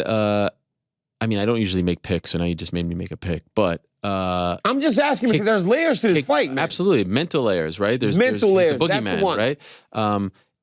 Just call the Uber. Call the Uber now. MMA's MMA's different than kickboxing. Yeah, it is. And by the way, have you seen both fights? He is right about that. Izzy looked like he was winning about all the rounds. Yeah, he made a mistake, and that's like Leon and Kamaru. By the way, what about me? I was, big upping Leon for 2 years, and you would always say, Kamaru.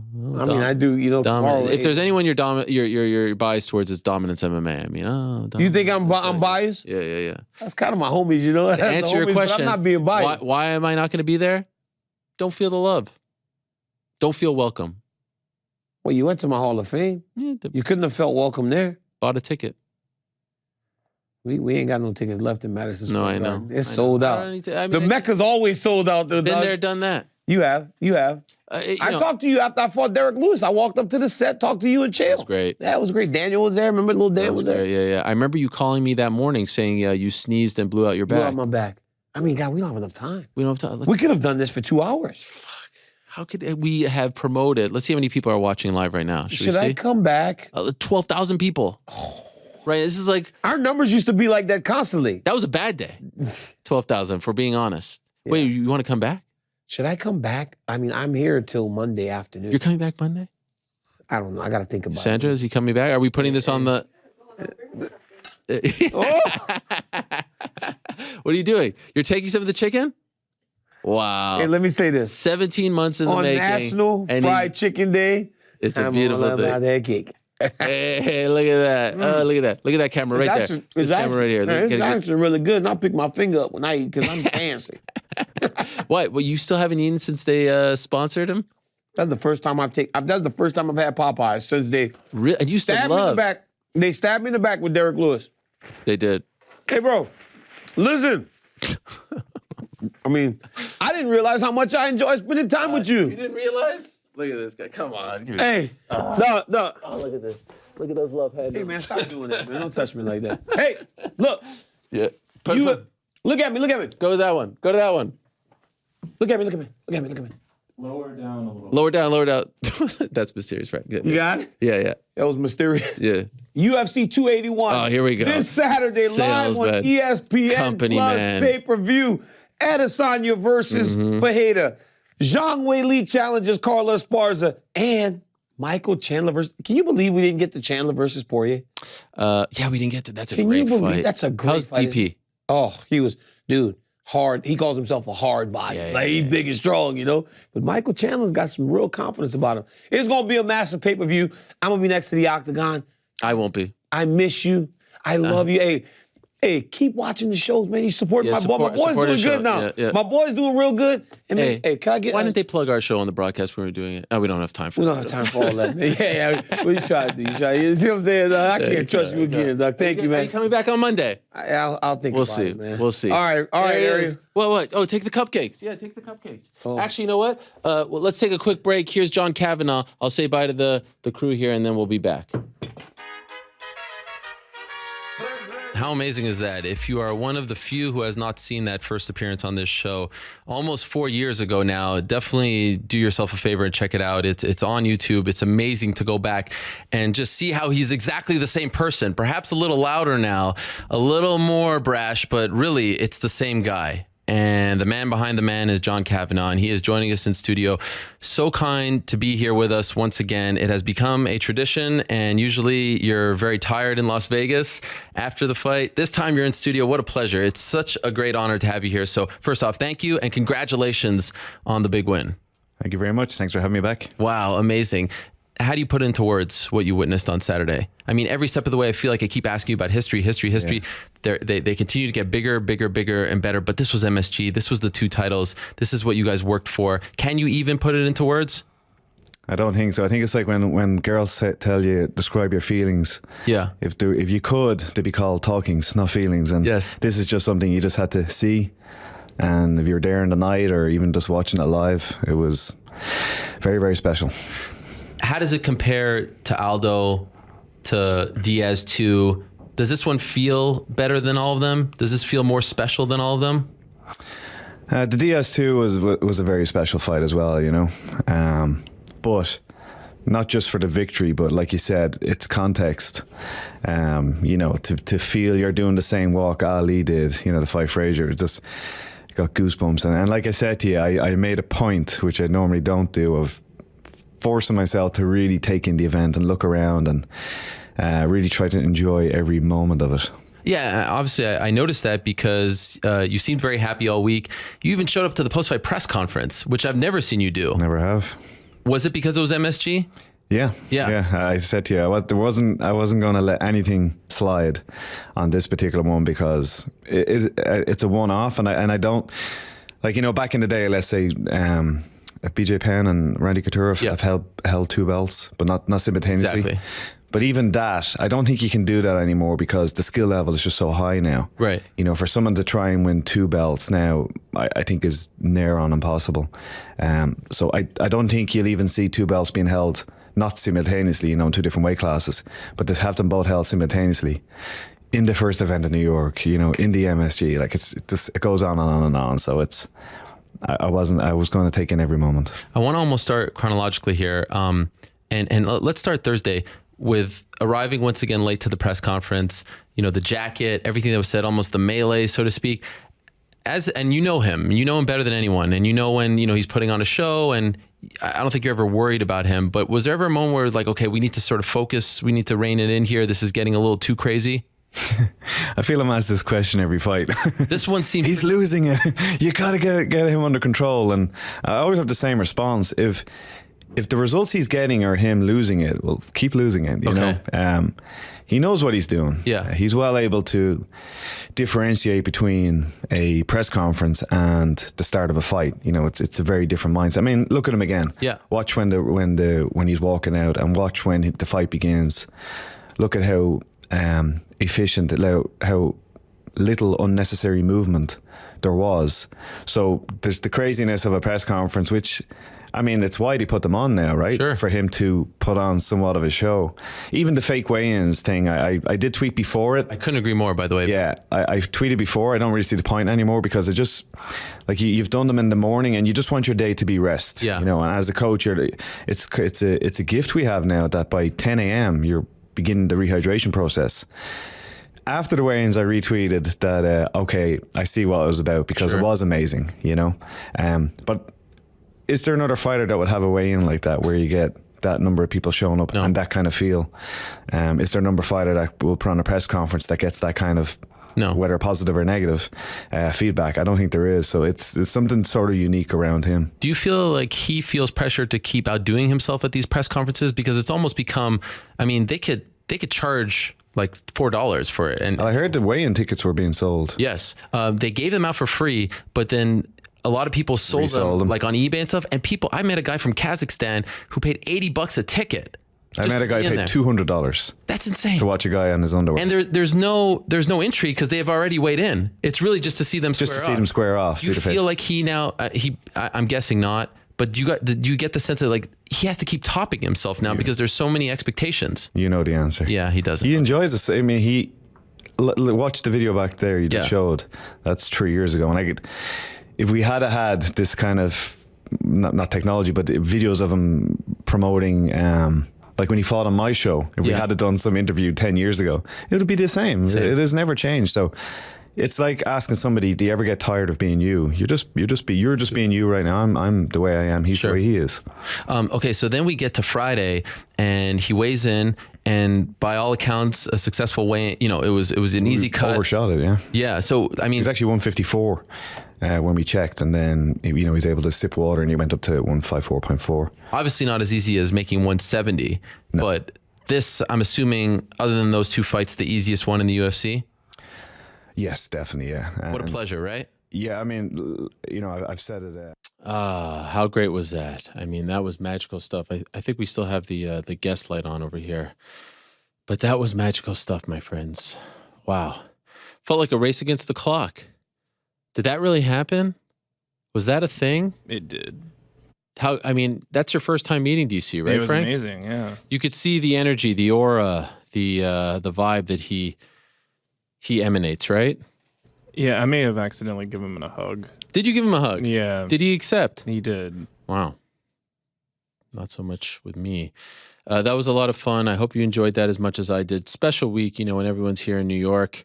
Just like when John Kavanaugh was here back in 2016 following UFC 205. Double champ. First time, MSG. That was so great. Wow, brought back a lot of memories. And it's a shame that we never got to do the show. I know the radio one was the first one, but like the show when it became a weekly thing together. And there was so much I wanted to talk about. But you know what? You always got to leave them wanting more, right? He really did squeeze us in. He had a very busy schedule. Had to be done on a Wednesday. It was great. And I enjoyed that. GC, what'd you think? Fantastic. He even took a bite out of your chicken sandwich. Yeah, we'll have that up on eBay later. Oh yeah, the half-eaten one. Did you get one for yourself? Oh yeah, the whole crew. What about the cupcake? I'm a little bit out of breath right now, so I'm just trying. Yeah, to... I can tell, man. You're struggling. Do you need a cupcake to Well, it's get a you lot back in? it's a lot of running. Has anyone had the cupcakes yet? They did. Joe and I. Oh, someone in the chat recognized it was Magnolia. Wow. Good eye. Well, that was a lot of fun. Shall we go back to the questions? Yes. I was like, what was that? A little quickie in between the on the nose segment. I miss DC a lot. The banter is great and the camaraderie is great and just the connection, right? You don't have to work. It just kind of goes back and forth, back and forth. Don't even know what we talked about, but it was just nice to see him. Above everything, it was nice to see him and appreciate him making time. And I wish him the best. I wish the show that he has on ESPN the best. No hate here. And also, congrats to him on the new deal with the Volume as well. He's doing a lot of big things, so I'm very happy for him and his family. And hopefully we can have him back on. I don't know about Monday. You think he's coming back Monday? He's a man of his word. I'd be shocked if he comes back, but we'll see. That would be awesome. Scott asks, how do you even transition from that? I have no idea. I think you just did it. Did I do it? Okay. By the way, in your creek, very nonchalant back there. Didn't even get up off his tuchus to say hello. What was up with that? What do you mean? I got we're working here, and DC's got places to be. This is not Not even a little bit. Not even a little bit of like a fist bump action, something like that. As DC said, came in before the show. Not everything happens in front of your eyes, Helwani. How about DC remembering Alex? Yeah, that was a Called real. it. Yeah. What about the fact that he's all over Twitter? No mention of the appearance. Tweets a minute ago his sit down with Michael Chandler. I mean, come on. Can we not get anything? Can we not get the rub? What is this? Crazy. Also, how about DraftKings, our sponsor, being the reason why he had to leave? Could have done the show right here. Take a load off. Just continue it. I don't get it. This is not quite the transition I thought it was going to be. No, that was great. That was great stuff. Oh, just want to kind of sit back and revel in the week at this point. I'm kind of exhausted, if I'm being honest. All right, let's go to Scott. Good day, Ariel. How impressed were you by Logan Paul at Crown Jewel? Oh, yeah, extremely impressed to see how quickly he has become a legitimate wrestler. I've already addressed that. He's incredible. What do you make of the reported buys for Paul Silva? Are there actually buys that are out there? I haven't seen any numbers. New York Rick, have you seen numbers? Only thing I've seen is Paul saying that it didn't sell well. Yeah. For all the hype Jake Paul fights gather online, they just don't seem to be as successful when it comes to pay-per-view buys. Any thoughts as to why? I think the majority of his fan base are, young kids who like to stream things, right? I think that's part of the problem. We've addressed that, maybe putting it on an Amazon or something like that, and or even like on a Showtime on the app, and maybe it's $5. I don't know. But it's a problem when you are catering to such a young fan base and they just like to stream stuff more often than not illegally. That's right, too. Yes, go ahead. I just had a quick question. Sure. I meant to ask before. How do you feel about someone buying a pay-per-view just for one fight, like the main event? Yeah, it's tough. But I mean, you do what you got to do, right? I mean, if you want to see that fight, then I did it for the Jake Paul fight. Yeah. I wasn't interested in the rest of the card. wow, not even my performance. I just wanted to see. Yeah, I get it. Yeah. And did you feel afterwards like you didn't get your money's worth? No, I felt like I got my money's worth. Oh, okay. Yeah. Well, the problem is if you only care about one fight and that fight lasts a minute, then you really feel like adults. Right. Thanks for answering that. No problem. This guy writes, Scott, that's right. 2 questions about the Paul brothers, and to stay on brand, I made sure that one was about wrestling. Can I get a E? Yes. Cosmo Kramer, question for G City. Oh, thank goodness. What are some of the cardinal sins or unwritten rules of gambling? I know unit shaming is a big no-no, but what else is frowned upon when it comes to sports gambling? Go Dogs. Go Dogs. Man, catch me off guard. I should have, looked ahead and read some of these questions. Cardinal sins. One that I can't stand is never say it's over until it's over. Like if you're with your crew and everyone's betting and it's like, this is over, we won, cash the bet. That's just like bad juju. I'm not a very superstitious person, but when it comes to gambling, I'm very superstitious. Mm-hmm. Don't call anything a lock. Don't give condolences when someone is lost. That's true. No hands on the knee. I don't really have like a list of cardinal sins.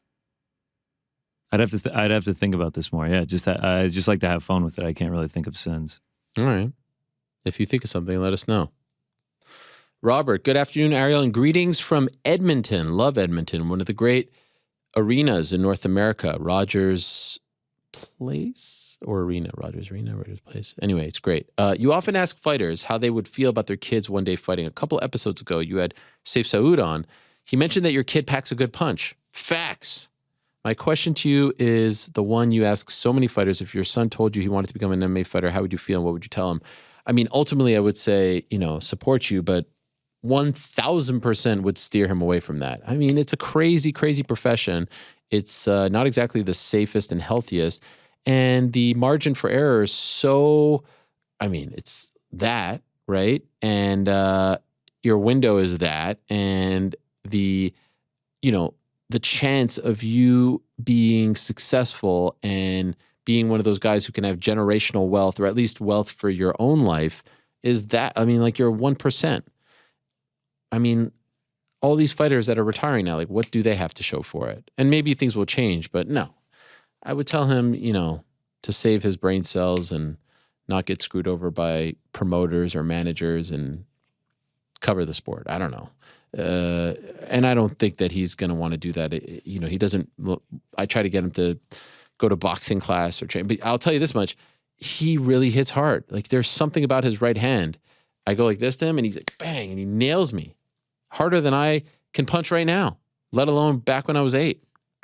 So ultimately, you want to steer your kids away from that sort of thing. You want to support them, but, which dad would talk about his 8-year-old and be like, I want him to be a fighter? I don't know if many would.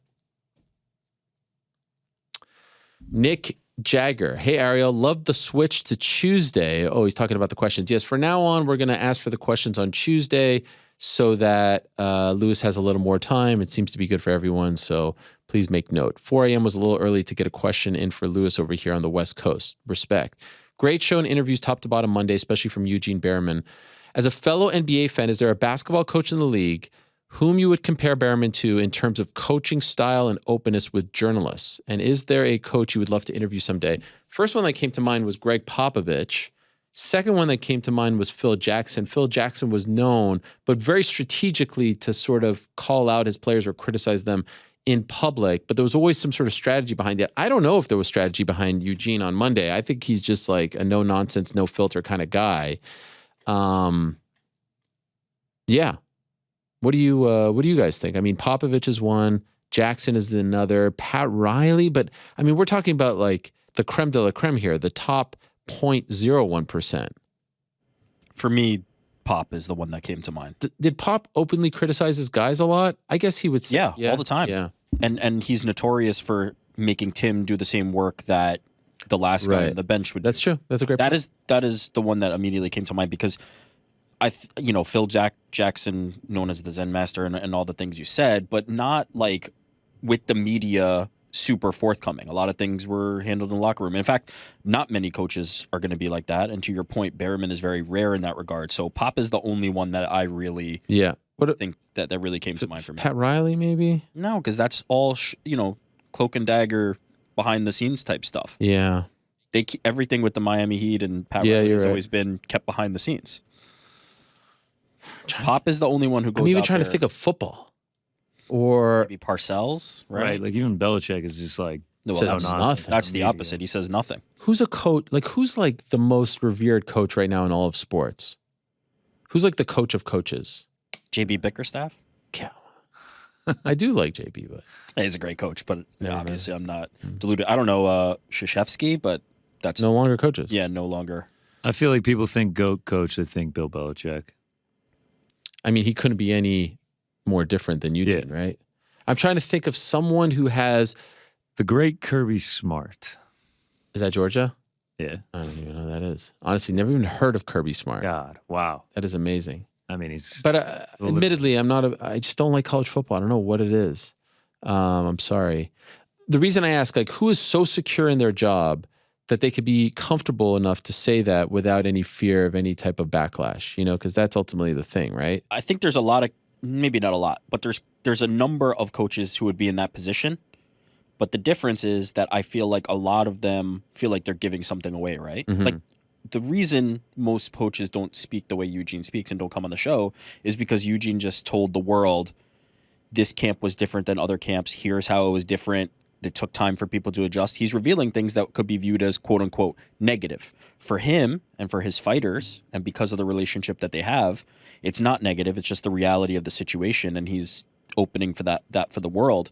But a lot of people, I think, would be reserved and scared to potentially do that because they're giving away information and that could potentially be utilized against them. But I think they're so, they believe in what they're doing so much and they are so unafraid of what could potentially come back and so prepared that I think he's able to be that open and that honest while still at the same time you ask them certain things that they will hold back, right? If you ask what was the exact conversation that happened around that, every single one of them wouldn't tell you. Every single one of them down to Eugene wouldn't tell you what the exact conversation they had was, but they were willing to tell you what had happened. So there is still a layer that even being open and honest that they won't peel that onion all the way back. But they're more open than just about anybody else out there. Would you agree that in MMA, boxing a little different, but in MMA, there's no one quite like him right now? Yeah, I would agree with that. I would 100% agree with that. I'm trying to think. I mean, there's been some criticism of other coaches who aren't willing to be critical at all and go the complete opposite way, right? Like be overly complimentary. The other thing we'd say, right? Like it's a product of what you're talking about. And by that, I mean, because he's so open, we're willing to acknowledge it, admire it, and talk about it. But there might be other coaches who are just as hard on their fighters. There might be coaches who are just as strict. There might be coaches who hold their fighters accountable the same way Eugene does. But because they don't talk about it, we're not aware. We don't know. And because it's shrouded in secrecy, we can't really do that point of comparison because we don't know what's going on there. So it has a benefit for Eugene and for City Kickboxing and his fighters in that it allows us to admire what they're doing and talk about it and discuss it in addition to, just feeling like you're getting an honest conversation out of somebody. I'm also trying to think of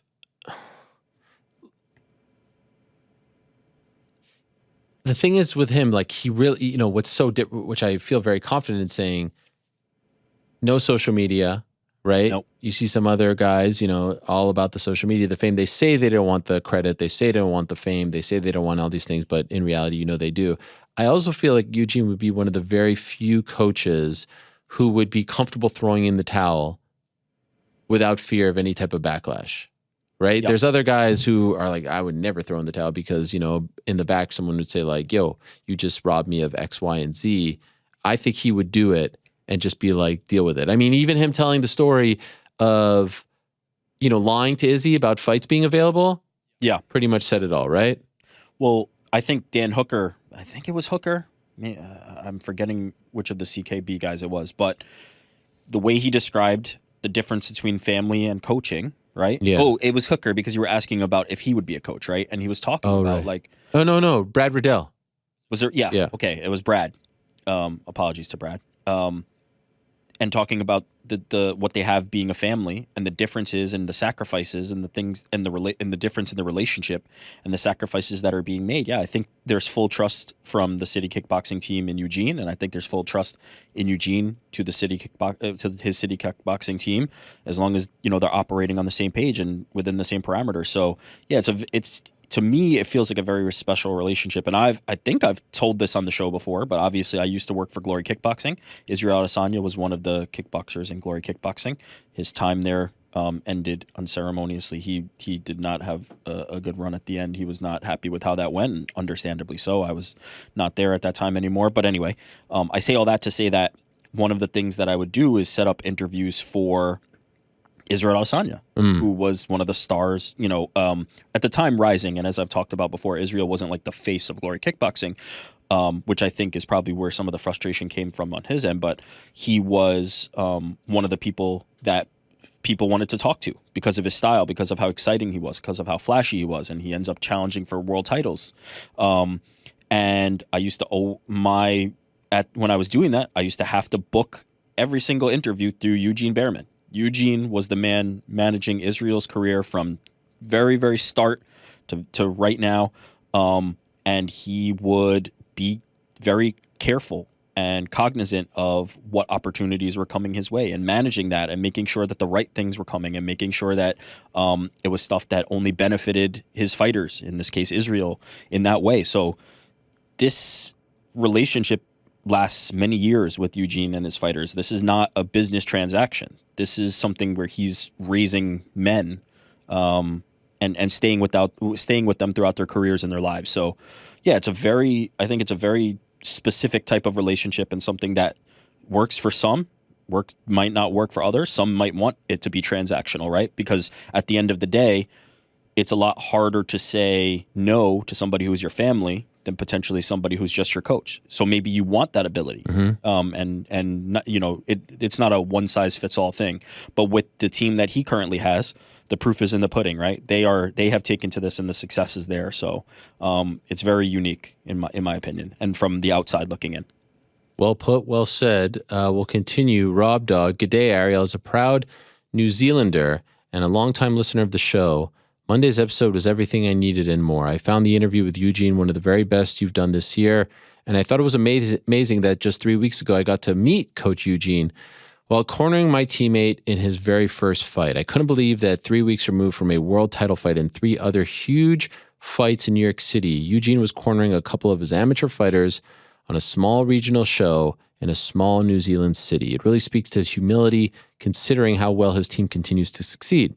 Following on from this, my question is, what other coaches, athletes, or support staff, managers, etc., have you interviewed over the years that walked the walk when it came to being humble, down to earth, and true to themselves despite their successes? It doesn't have to be MMA, but GSP strikes me as an easy one to spot. Shout out to GC. That guy keeps my betting account alive. Wishing you all the best from the bottom of the world. Great message. Thank you. GSP is up there. GSP hasn't changed. The guy who was just sitting right over there hasn't changed, to be honest. He is up there as well. Izzy, it's a little harder, but like when you sit with Izzy, he's the exact same guy to me. Exact same dude as when I first met him. I would put him up there. You know who's another one? And, I reached out to him yesterday. I tweeted about him as well. Frankie Edgar, who is retiring this weekend, never changed despite the success, the ups, and even the downs. Don't want to make it about this, but I'll just say, bums me out that the last 3 or so years I couldn't speak to him. That's not his doing. That's his manager's doing, and he's just doing what his manager says. Wish it wasn't the case, but nevertheless, doesn't stay... For me, doesn't take away how I feel about him or the fact that he didn't change. He would be up there as well. Who else is up there? I was going to mention someone. I mean, Stipe didn't really change. Chris Weidman, DJ right there. Where is he? DJ. He didn't change at all. Yeah, there's just some guys that just remain the same. Trying to look at the desk here. If I'm, Nate is big time, but Nate is the same dude as the early days as well. That's why I love the sport so much. It could be a little taxing every week, fights, 12 fights, 14 fights, whatever it is. But these characters, these personalities, these relationships, that's what really gets me excited. That's what I love so much about doing this particular job. Like Monday was great. And then the uniqueness of getting to ask, we could have had the 5 guys and it was great. But because Eugene starts it off, and I didn't plan for any of this, with, talking about this meeting and everything, and then getting to ask Carlos about it, and then Brad, and then Dan, and then Izzy. That was fun, like that thread.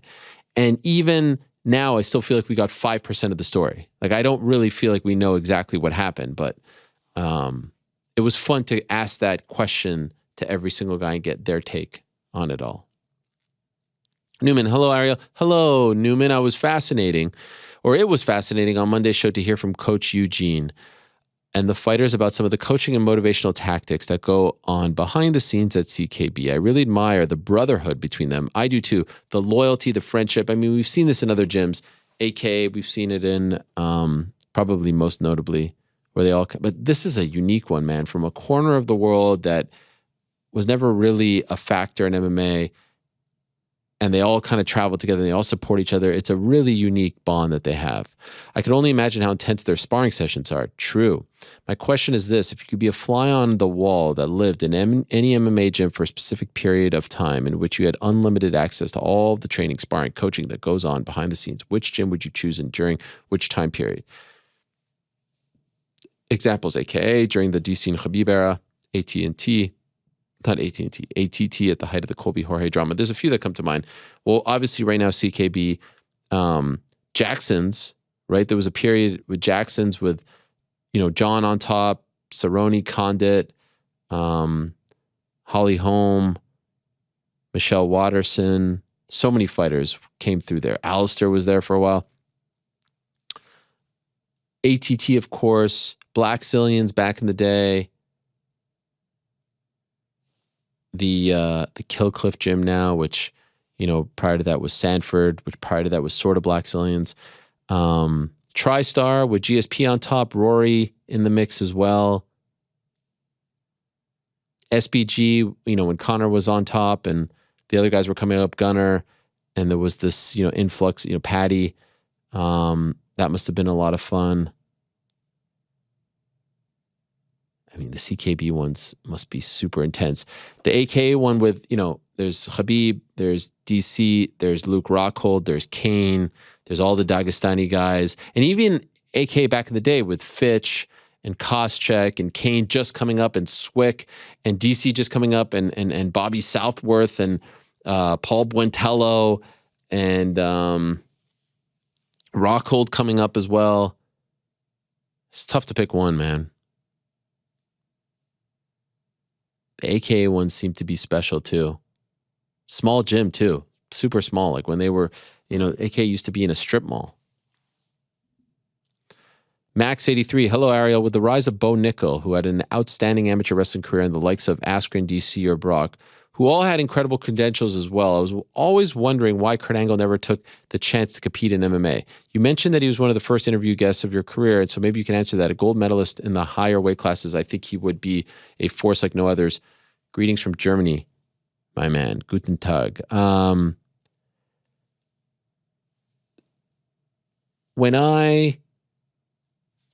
So I met Kurt Angle in 2006.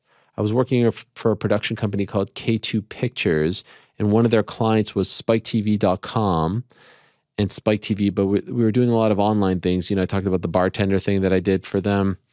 One of the other things that we did was a preview show for the Ultimate Fighter 3 finale. That was the first UFC event that I attended in person, and also stuff for TNA Impact Wrestling. And we did a pre-show for an event, I think it was 06. I'm pretty sure it was 06. It was Kurt Angle versus Samoa Joe, and it was Kurt Angle's, it was like first few months in TNA after leaving WWE. And I hit it off with Kurt to the point where we actually really became close friends. There was a period where I was talking to Kurt Angle, I swear, on average, 2 hours a night. And why do I bring this all up? Because he told me that he was weighing an offer from the IFL, the International Fight League, to go over and fight for them. While still wrestling, TNA was going to let him do this. He would go to the IFL. And he was very close. And there was also an offer on the table for him to join the Ultimate Fighter, I believe, Tough 10, which was the Kimbo season, if memory serves me correct. So he was considering it. But by the time he was considering it, he was so far deep into wrestling and his body was so beaten up that I don't think it was a real consideration, to be honest. His body was beaten up when he went to TNA. When he left WWE, his body was really beaten up. I remember to look at you, he wouldn't turn his neck. He would turn his whole body. He would be like, boom, as opposed to boom. So I don't think it was a real consideration, but we were super close. And then when I started my own website, jerrypark.com, he was my first guest. And it was timely because he had just been arrested for a DWI. He was going through some stuff, but he was very, very kind to me. He said that I reminded him of Brian Gewirtz, possibly because we both went to Syracuse. And he put me in touch with Jeff Jarrett. I had like an email exchange, maybe one phone call with Jeff about potentially joining the writing team. It lasted 2 minutes. They asked me if I wanted to, or I'd consider moving to Nashville. I said no, and that was pretty much that. And then the relationship kind of just like fizzled. But if I see him now, he's always very kind to me, and I hope he's doing well and wish him the best. But to answer the question, he did consider it, and there was an opportunity to join the IFL or Tough, but I think he was just too banged up. Taco enthusiast. Hi, Ariel. Everybody has somebody that keeps them in check, helps them grow, and calls them out on BS. In your career, who is the one person that has consistently been there to keep you in check, mentor you, set you straight when necessary, and push you to be your best? Man, that is a good question. I don't know if I have that person. I think that there are people who assume some of those roles. I don't know if everyone has that one person. I'll say someone that I've considered a mentor per se was someone named Aaron Cohen, who I met when I was an intern at HBO, who's one of the most brilliant minds that I've ever come across. He's long been an HBO sports writer / producer, NBC Sports, Olympics. Pretty much for like 20 years, anything that Bob Costas said, he wrote. He's written a couple books. Most recently, the Dick Ebersol book. The guy is just absolutely prolific. He's now working for the production company that's head up by Connor Schell. I think it's called Words and Pictures. And I met him, and he was always very kind to me and always helpful. And I remember where I was when I was working for Spike TV, and I realized that it was time to go, and I wanted to start my own website and finally do this on my own. I was standing outside the Whole Foods Columbus Circle in New York City, and I called him and I asked him if he thought it was a good idea, and he said, yeah, go for it. And I remember that being the sort of stamp of approval that I needed. And we're still friends, and we played on the same basketball team together, New York Urban League, with New York Rick for a bit as well. New York Rick knows him for a very long time, for several years, and we're still friends to this day, talk quite often. So, do we talk every day? Do we text every day? No. But I think that he's someone that's in that mentor category. I mean, I've known my wife since I was 12, so she's known me for a very, very long time. And I think, if you know someone for that long, that helps keep you grounded and not think that you're the shit or anything like that because, you know, they knew you when you were a pimply-faced kid in 7th grade. So that's, you know, someone that comes to mind. My parents, definitely. My dad would always tell me to not get too big-headed, or what would he say? Like, to not make my shoes too big or something like that. He would always say something about shoes. So those are some people that come to mind. Parents, wife, Aaron. I'd say the 4 of them have been the constants. Great question. Nathan Hernandez, my man Ariel, short and sweet this week. Hoping to get your thoughts on all things sweet science. Oh, thanks. Spence Crawford mess. Ugh, what a mess. I mean, what a mess. What a disappointment, right? I mean, this fight was so good, so anticipated. I mean, they've just been circling each other. Just a disappointment. And now we're left with what? Just a mess, an absolute mess of a situation. And you hope that they can make it happen. It would be good for both guys. And you hope it's not promoters getting involved.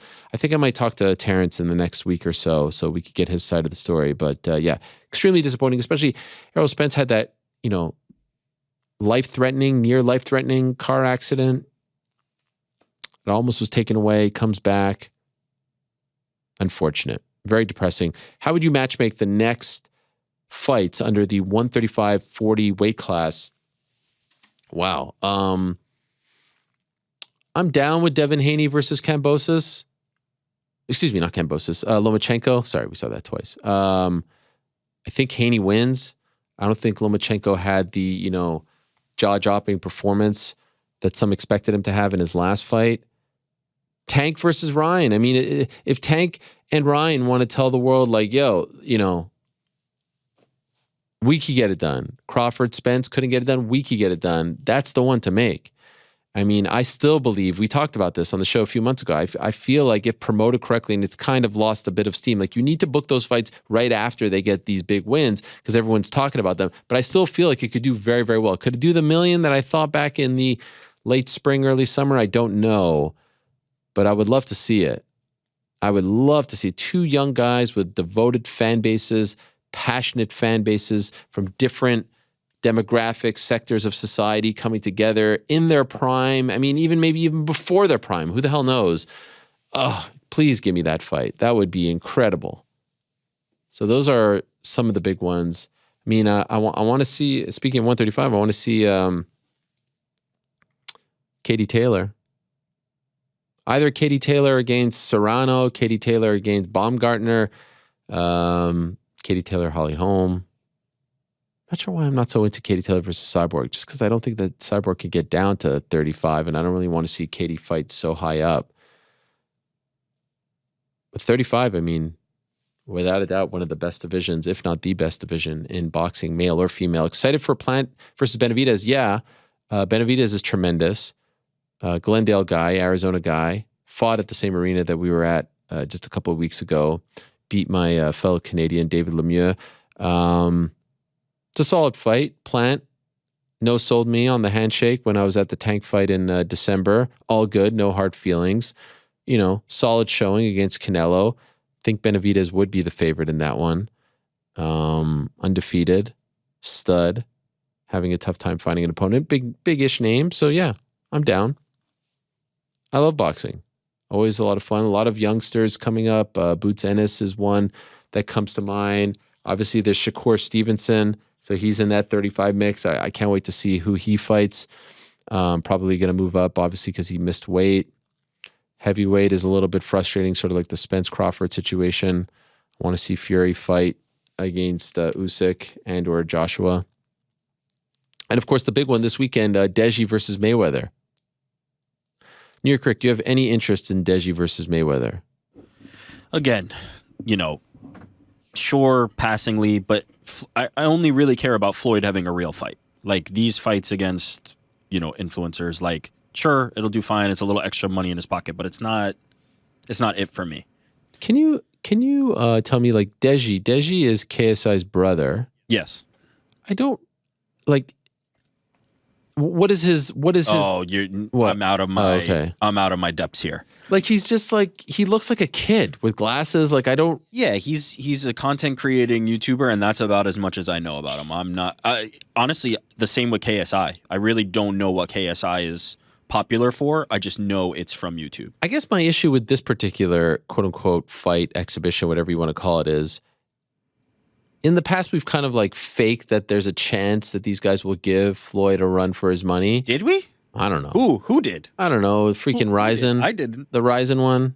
Come on, stop this. Who was the first Ryzen fight? Oh, okay. Tension. Yeah. Now see, there's levels to this, right? Deji and Tension. Deji looks like a guy who's asking him for a selfie. Yeah. And even his demeanor at the thing, he's like, I can't believe I'm fighting Floyd. I'm like, oh God, can we not fake this? The thing with Tension was he's a young kid, and it was not the right time, but he's a legit kickboxing killer. Like Tension is cream of the crop when it comes to that. And that was a one-sided drubbing. Listen, Floyd, I don't know how many times I have to come on this show and talk about how good Floyd Mayweather is, how big a pay-per-view draw Floyd Mayweather is. We're talking about all these boxing pay-per-views. They're just not Floyd. They're not Floyd, and they can't be Floyd. But yes, to your point, like this one doesn't feel competitive, but I'll be honest, like, you know, nobody really thought the other ones were competitive either. By the way, what do you make of DC's list there? Disastrous. I understand. Come I understand him sticking to what he's sticking to, but what's he sticking? Obviously, do not agree with that list. Well, he's saying like, okay, these people never lost. The Nunes one it bothers me the most. Nunes is not. So it's not necessarily the Mayweather and Habib at the top. Actually, I have no issue with Mayweather. I really don't. I mean, would I put him number one? No. Not really. I don't think he's the best. Mayweather's inclusion on that particular list is not the most offensive. Yes, is not the most egregious. I would say the Nunes one is egregious. Well, you know how I feel about who's the greatest female fighter of all time, so of course we agree there. Cyborg, right? I don't even think it's Nunes. Yeah, I think it's Cyborg. Yeah. So I can't agree with that. But I understand if his rationale is, look, these guys never tasted defeat, so I'm placing them higher. I guess I can understand the thought. I don't agree with it, but I understand the thought in terms of his top two. Nunes wouldn't be on there. And the Khabib thing is tough because it's like a bunch of what ifs. Would have been, you know? It doesn't work that way. That's not how this list goes. This list isn't a would be. If you want to do a would be, then fine, do the would be. But as far as accomplishments, it has to be accomplishments. It has to be what they've done. I agree with you. Khabib's career just ended. And that's not, him. I'm not trying to be offensive. Like everyone takes it so personally. We're just talking. And again, by the way, if you want to do the list where, hey, this guy got caught, he's excluded, then I'm okay with that too. And he said that as well. Yeah. He said he'd have look, if you're not excluding anybody, he admits John Jones is the dude. Right.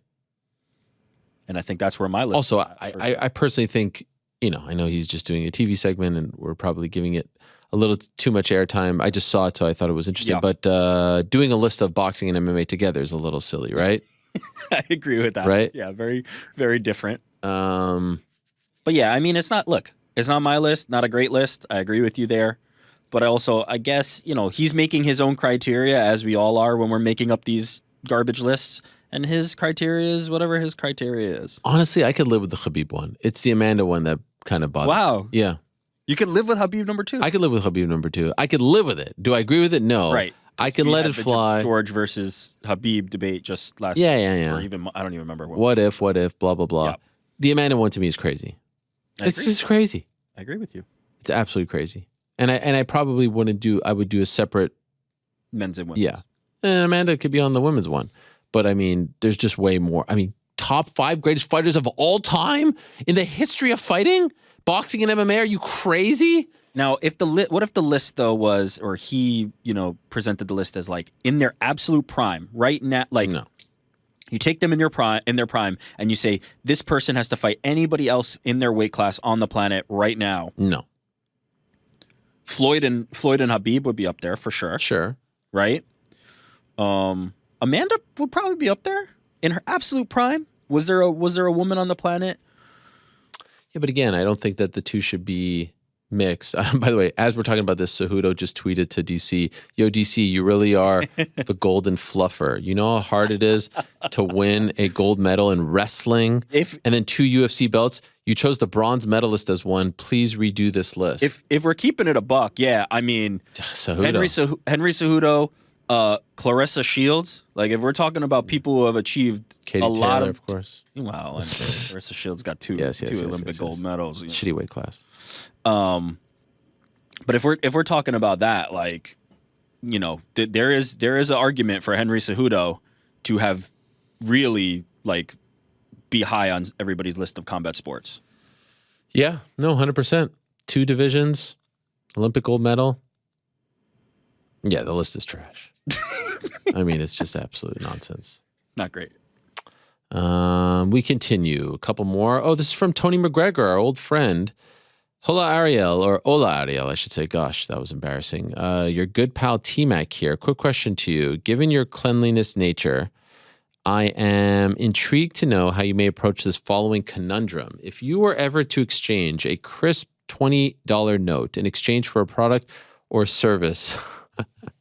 This is incredible. Thank you for this, Tony. I'm enjoying this tremendously. Totaling $19.25, and you received 75 cents in coinage.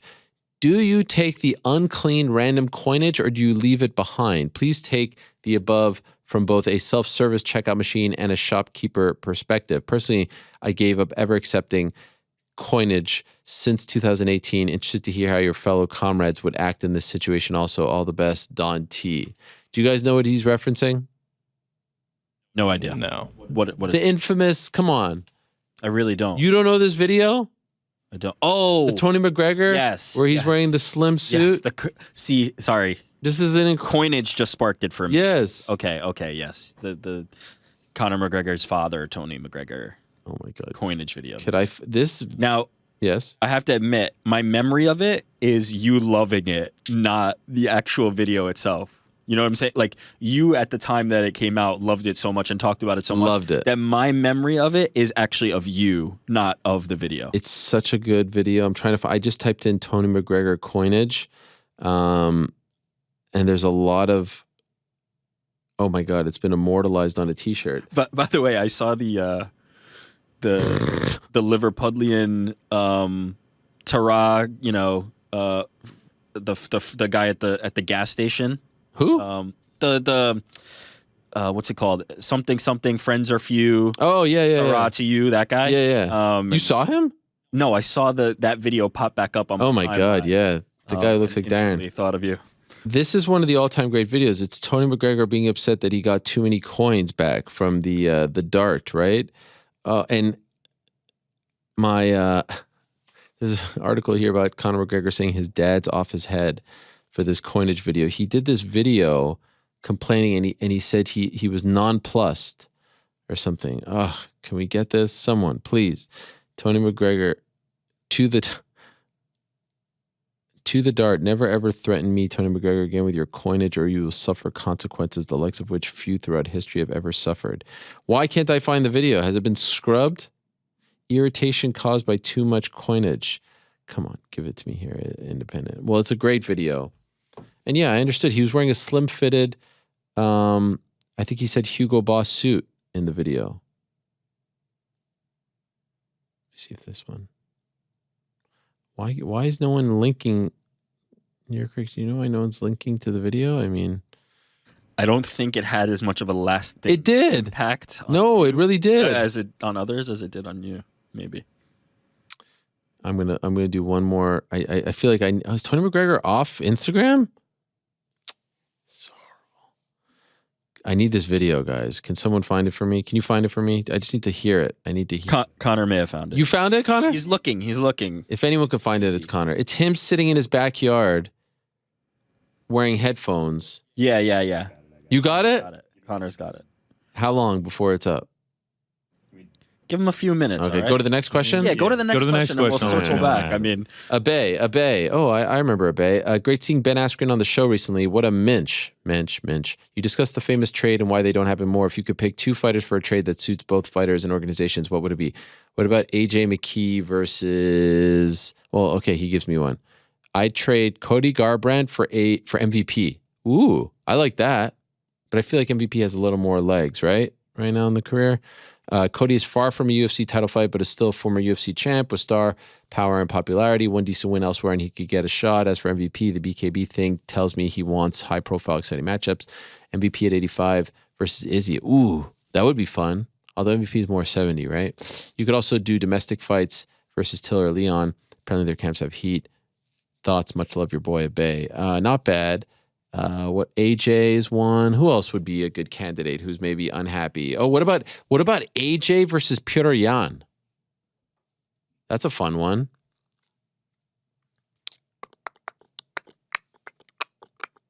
Trying to see.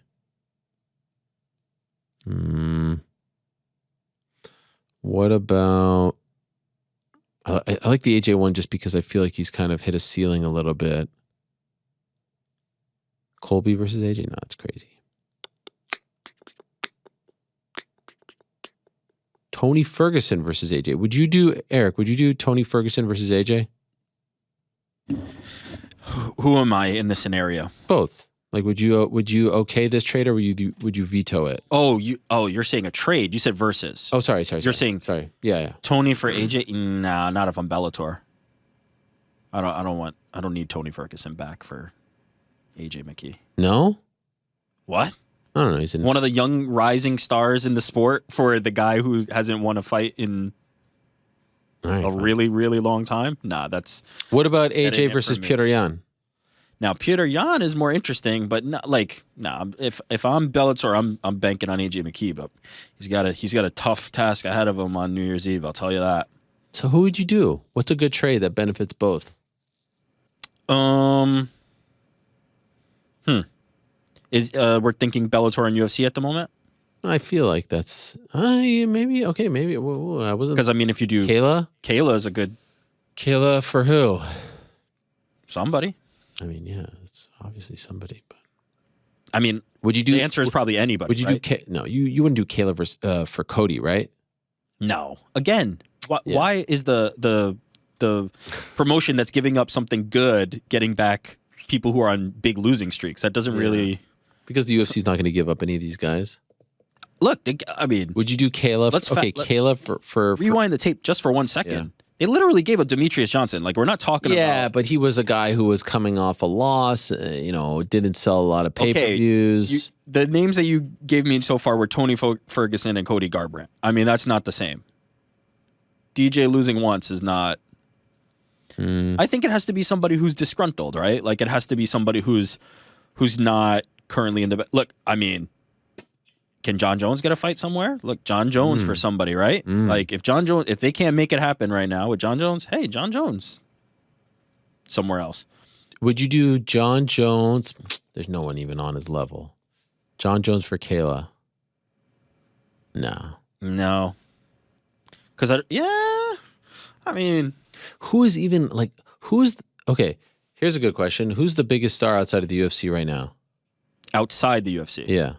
Who's the biggest star? Who's the Patty, the Chandler, who comes to the UFC right now and is just on a rocket ship? I mean, not a boxer, right? We're talking... Yeah. Has to be an MMA fighter. Logan Paul? Well, I was going to say, Jake Paul instantaneously becomes number one. I don't even know. DJ, right? We've been there, done that. But he's the biggest, right? He's the biggest name right now. The most highly rated. By the way, most highly if that's the case, it doesn't say a lot for everyone else's ability to make stars. I mean, the former UFC champion of I think we know that. The UFC is very good at that. The UFC is very good at those. I'm looking at the MMA fighting rankings here because they include everyone. Heavyweight, no one in the top 5. No one really in the top 10. Bader, been there, done that.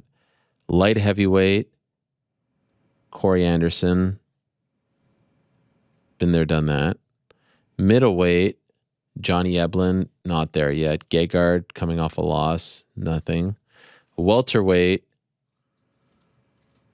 Amasov, nothing.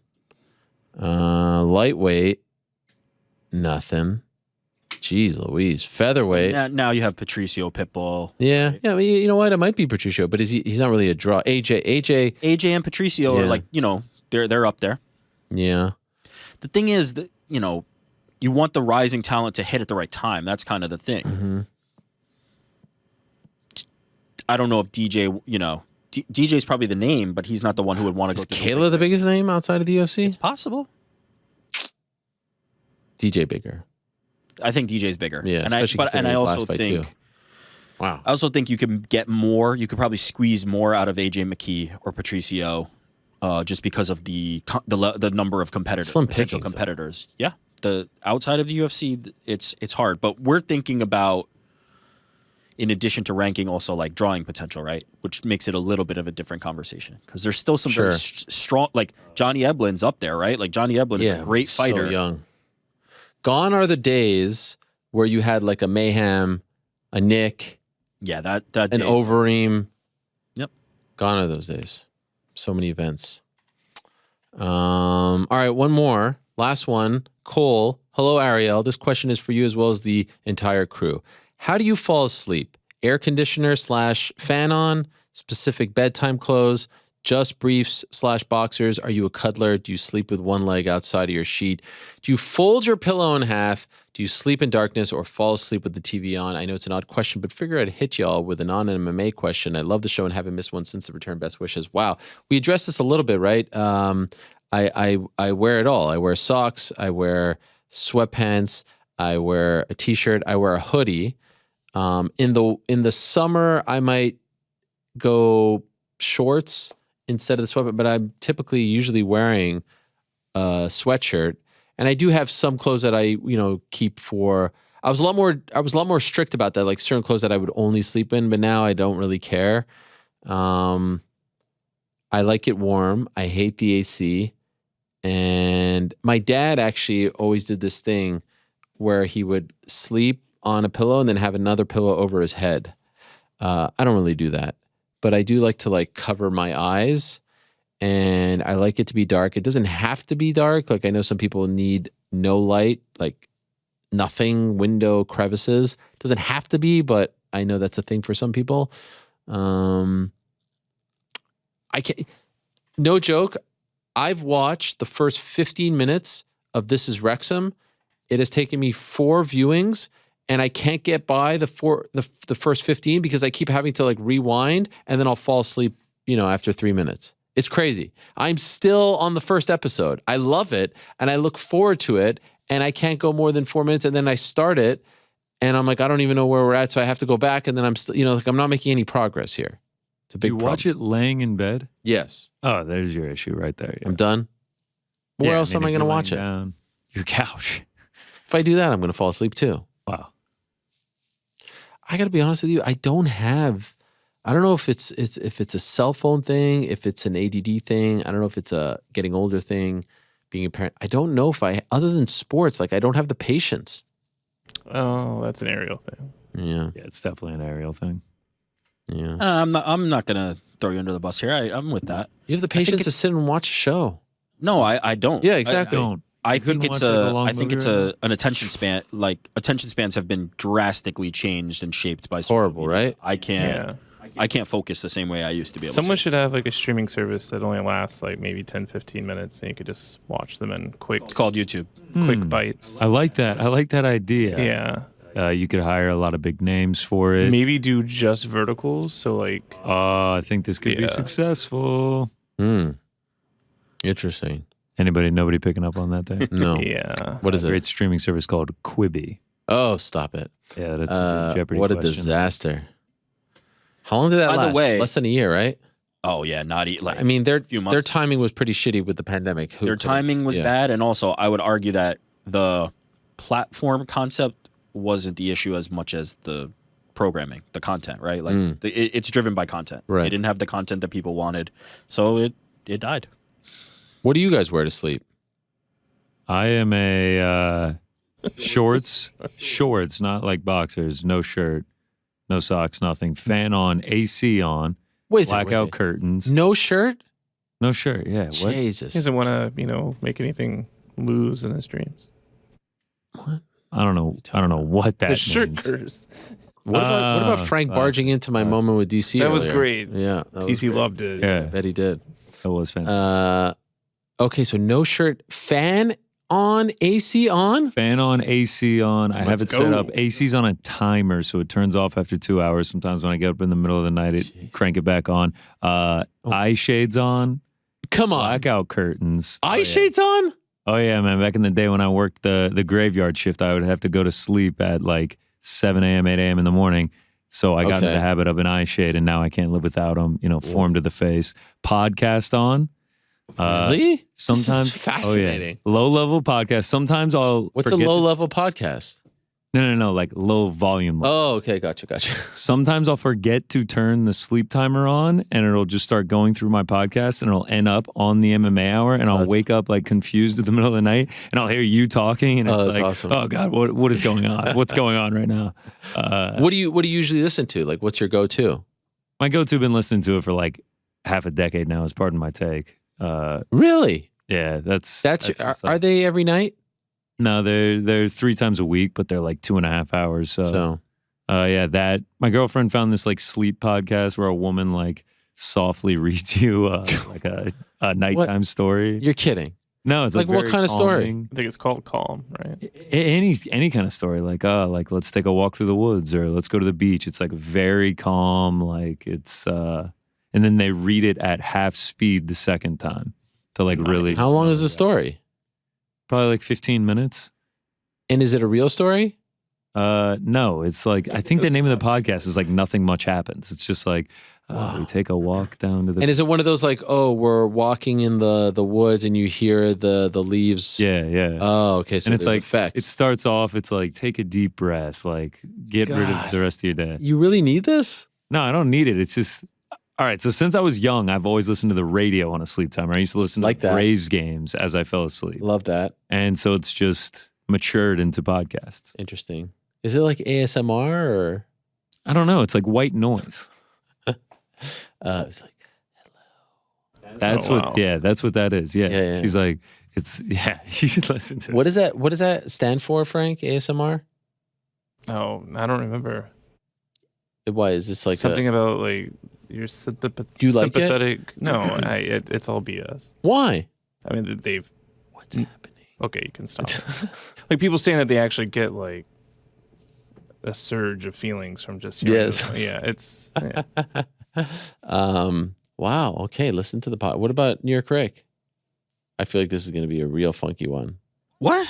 What is that supposed to? Hold on. Before what? What does that By the way, mean? can I just say, I Time don't mean out. to put you on the spot, but like, it's a whole different dynamic with you here on a Wednesday. I mean, I feel like, how's your Wednesday? I mean, I feel like this has to here's happen. Here's the thing about this. Almost better on Wednesday than Monday.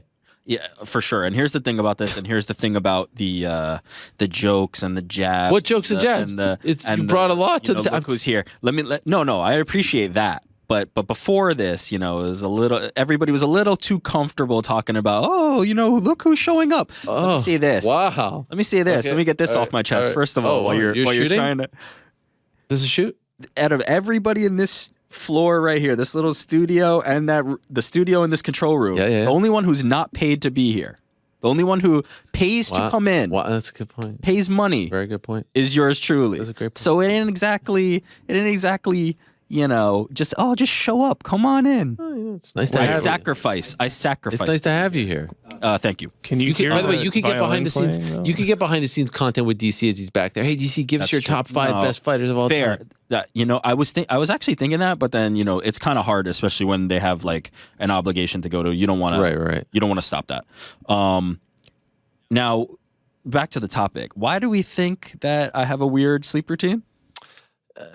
No, I mean, I feel like you march to the beat of your own drum. Fair. There's always things like you listen to podcasts on like double the speed. That I nonsense. only listen to podcasts, no music, which Yes, that's fine. But don't you You don't speed listen it to up? music ever? I don't. Well, See, this is the whole. Oh, here we go. Whole thing. Here we go. I don't seek out music, right? Like I don't have MP3s. I don't like have a Spotify list. I don't seek out music. I'm not anti-music, which is what it's often Works for confused no pay, right? doesn't listen to music. Like It's fascinating. nobody. If somebody's playing music, I'm not like turn that music off. I can't listen to music. It's just that I don't seek music. I listen to podcasts only. This is fascinating. Many people have attributed that to severe mental disorders. Wow. I fall asleep with a podcast. Is there a go-to? No, just depends on what I'm listening to at the moment. Most of the time, I'm gonna have to re-listen in the morning, similar to what you're talking about. Like I'm just missing it. Yes. But I'll fall asleep with a podcast. My wife snores very loudly. It's nice to bring me right into sleep. Yeah. It's great. Your wife snores. Is that a problem?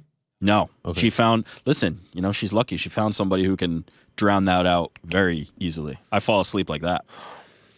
Can I tell you something about podcasts since we're talking? I find myself just going through the podcasts these days, like the library, and being like, I don't want to listen to this. I don't want to listen to that. Yeah, you start to I have fatigue. be even more selective of the. What is that all ones from about? that. Overexposure, same as anything else. We're just listening to too many. I'm in the same boat. Do you think people say that about us? No, because I think we are.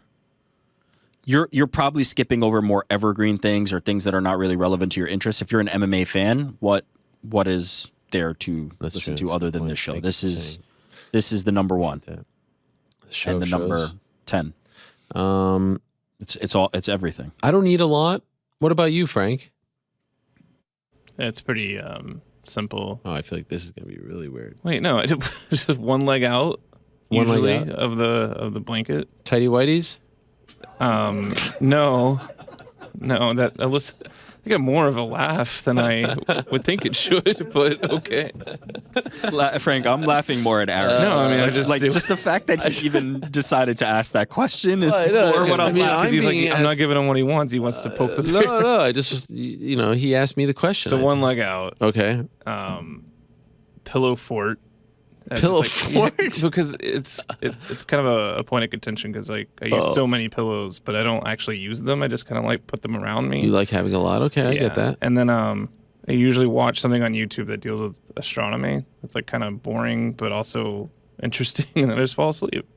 You need specifically a YouTube video on astronomy. Oh yeah, and like I tell people this, and like, oh dude, hook it up, like send me that video, and I do, and they're like, I haven't slept that well in so long. It's really good. That is so strange. What kind of what's the channel? There's a couple. They're all done by like physicists usually. So there's like Cool Worlds. There's one called C. PBS has one. Yeah, it's all really interesting stuff. Where you're like, that's cool, and then wait, I'm asleep now. Wow. Okay, I and think you Joe does the same thing. You really? He's not disagreeing, so yeah. Wow. But don't they say not to look at a screen before bed? Who says that? I don't know. People. I don't trust people. Okay, so I don't feel so bad about my sleep habits, if I'm being honest. I don't love looking at the phone before bed, but I'm watching the show that I really want to watch, and I just keep falling asleep. Maybe answer. That's what's making you go to sleep. Yeah, I guess. But I could sleep through anything. My wife wakes up if someone, I don't know, like breathes too hard. I could sleep through anything. Kids come in the bed, don't even notice. Oh, you're here in the morning. Wonderful. Yeah, I can't be bothered. I don't know. Why are people so interested in our sleep habits? I don't know. They want to relate to people. They want to relate. Yeah. Like that US Us Weekly thing, right? Stars, they're just like us. No? Yes. Did we find the Tony McGregor video? It is ready to go. Oh, I can't wait. Wait, a little context here. Tony McGregor, the father of Conor McGregor, this is probably back in 2018 or so, is an icon, a legend, a one of one, just an absolute character. There should have been a show made on him already. I don't know why there hasn't been one. He was one time upset about the DART system, which is like the subway system, I believe. I think it's above ground, but don't take my word for it, in Dublin. And he took to social media to express his displeasure about a specific thing that happened to him on the DART. Here's this infamous video. Okay, everybody, good evening. I just let you know about my travel experience on the Dart this afternoon. That's the rail system that Dublin City operate. It's called the Dublin Area Rapid Transport, something like that, DART, that's what it stands for. Anyway, I was none too plussed with my experience on the Dart. When I got to Lansdowne Road Station, I tendered a brand new crisp €20 note into the automatic machine looking for a single ticket to Dunleary. They had the bloody cheek to give me back, and I'm going to show you this coinage. €20, 17.30, and a miserable little one-way ticket. They gave me all that coinage. I have no room to put those coins anywhere. I wear a slim fit, hand-fitted Hugo Boss suit. I mean, that is, you're correct. Did it end on that? I feel like that ended prematurely. Yeah, there might have been more, but I mean, we got the gist, no? Wait. Someone pulled it up here. 1 second. Oh, there's I have no room. No, I know. I think his ended a little. Suit. Oh yeah, there it is. That's just an incredible video. He was so upset that he put in. Can we see one more time? What is the word that he used? A crisp $20. Can I see just one more time, if you don't mind? A crisp $20 note. He said, and he's very here. It is. Okay, everybody. Good evening. I just let you know about my travel experience on the Dart this afternoon. I like how he breaks it down. The rail system that Dublin City operate is called the Dublin Area Rapid Transport, something like that, DART, that's what it stands for. Anyway, I was none too plussed with my experience. I still use that till this day, by the way. When I got to Lansdowne Road Station, I tendered a brand new crisp €20 note into the automatic machine looking for a single ticket to Dunleary. They had the bloody cheek to give me back. I'm going to show you this coinage. He's being serious right now. €20, 17.30, and a miserable little one-way ticket. They gave me all that coinage. I have no room to put those coins anywhere. I wear a slim fit, hand-fitted Hugo Boss suit. Oh, it's just amazing. Anyway, that turned into like a whole thing. Articles written about it. Connor responds to it. A whole thing. And so that question was paying homage to that. And I could see where he's coming from. Hand-fitted suit. You don't want to have all that coinage. I mean, coinage is annoying. So I can see where he's coming from. All right. Thank you to everyone who sent in questions. A great time was had. We do need to make our picks. I feel like we've been beating around the bush. I feel like we have been delaying the inevitable. I think it is time to make our picks. Before we do so, as always, a quick word from our good friends over at DraftKings Sportsbook. Yes, the official sports betting partner of the UFC. I was reading something at the same time. I apologize. Should you be doing that? No, I should not. You can get closer to the octagon with DraftKings Sportsbook, the official sports betting partner of the UFC. Right now, new customers can bet $5 on UFC 281 and get $200 in free bets if your fighter wins. Amazing. Plus, everyone can earn up to 100% boost with DraftKings stepped up parlays. Go to the DraftKings Sportsbook app today. Place a parlay with 3 or more picks and combine multiple bets, like which fighter will win, total rounds, and more. This sounds like the CBS college basketball theme. Oh yeah, right, GC? A little bit, yeah. Not as much bass. It doesn't have an ad over it either. Download the DraftKings Sportsbook app now. Use code the MMA Hour. Throw down $5 buckaroos on UFC 281 and get $200 in free bets if your fighter wins. Again, that's 200 bets in free bets if $200 in free bets if your fighter wins. That's code the MMA Hour this Saturday at DraftKings Sportsbook. A little nervous right now, guys. A little. A lot. I mean, you can't really be nervous when, You know what's going to happen here? We're going to smash this. Yeah. And then Jurek will have to come back on Wednesdays because remember, the big difference here is Zoom usually, this time in person. All right, look, if that's the state. Are you saying if we win this weekend, you're a Wednesday mainstay? Nah. He has to be a Wednesday mainstay until we lose again. Maybe we'll swap. Maybe I'll come in Wednesday and stay home Monday. We'll see. All right.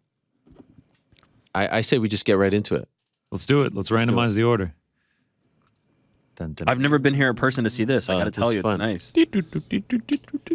This is fun. Because as I said, remember, they don't send me this stuff. So Oh. Ariel, you want to? A lot of pressure. Ariel picking first, Rick second. I will come up third, and Frank. Ariel, you want to switch, man? Frank's only got one pick I'm open ready. to switching. Can you tell me what your pick is? Okay, tell me what your that once it's. Frank wants to switch with everyone. One pick. is there something Only that you're comes very, very passionate about? No, I just All right. only have the one.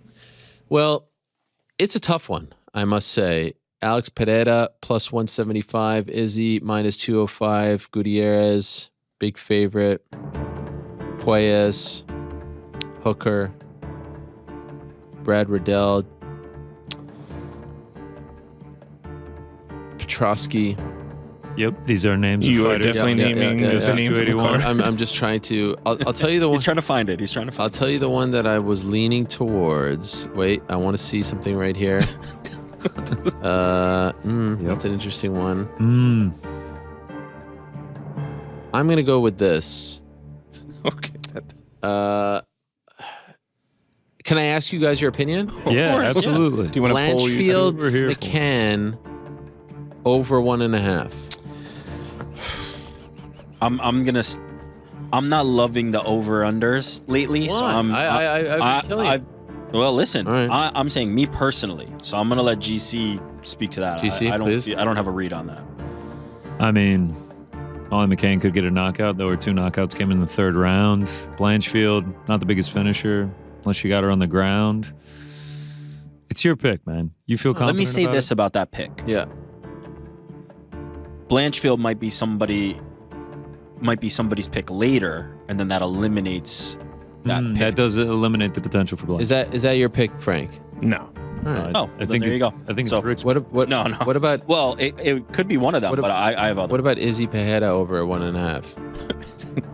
I mean, that will likely happen. I know we Isn't were the number workshopping our picks. Isn't here, the right? number like huge? Minus 560.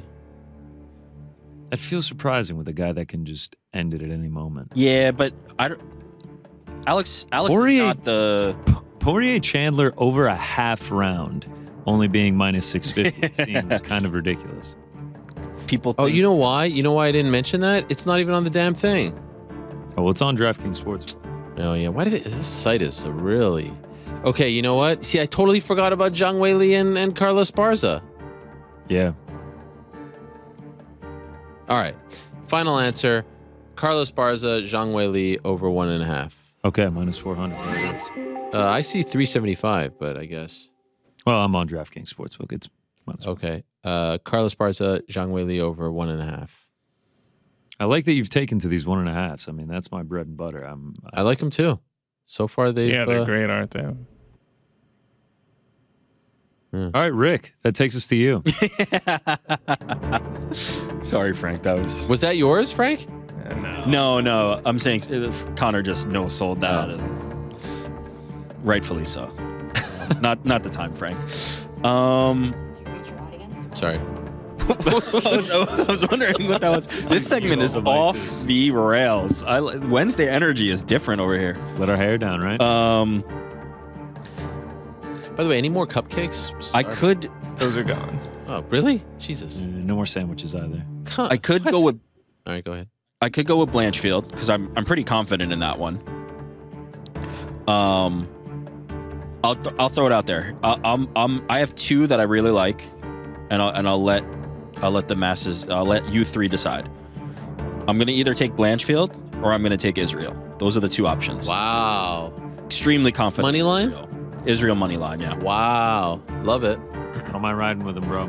I mean, I'm down to go down with the ship of. Then let's do Israel. Let's give them a little extra value. I'll take Israel. Israel money line. Israel money line. 205. I'm very confident in Israel in this fight. Love it. Yeah, I mean, we're gonna go down with the Adesanya ship, which brings us to me. I'll keep it short. I will keep it sweet. As soon as I those find cupcakes. the prop. Exactly. We have 2 left. One has Breaking your name news. on it. I will be taking Dominique Reyes versus Ryan Spann to not I was not the go way the you set that up. distance, I was yeah. like, shit.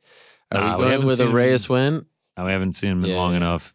Span, I mean, he's chaotic. 7 of his 10 UFC fights ended in the first round. I side with violence in this one. That gets us to plus 142 as we round it out with Frank. Yeah. So, Hooker Yes, Dan. v. Poyes. Poyes. Okay. Correct me if I'm wrong on that. Yeah. Over 1.5. Okay. Was that the one you wanted the whole time? Yes, Or sir. Oh, okay. So it all worked out. I mean, we have 3 props and 1 money line. Right. What does Wow. it put us at? That gets us to plus 269. Hey, what did they say to Yeah, you? exactly. They told me plus 250. I kind of hate that we're following their rules. Well, we weren't intentionally, Paul. I was looking at I like the system. following the rules. The Recap hooker Pueyas could get a little sweaty, but Yeah. I'm down with it. It adds some value. Poyes is a submission hunter, man. Look, he can submit all he wants. Hooker can do After knockouts, halfway too. through this. halfway. Yeah. All right, let's break it down here. Ariel is going with Carlos Esparza, Zhang Wei Li over 1.5 minus 400. I am going with Dominic Reyes. Ryan Spann does not go the distance at minus 330. Rick is going with Israel Adesanya moneyline minus 12.5, and Frank is going with Dan Hooker versus Claudio Pueyas over 1.5 minus 190. Final playout plus 269. Is there a Let's case to be go. made that Rick is the only one with balls who picks an actual winner here? No. No. Is that not a thing? I'm not saying this is a thing, but the haters come out and they're like, No, pick a winner. I think there's it's a different mechanism, a different level of difficulty in terms of capping.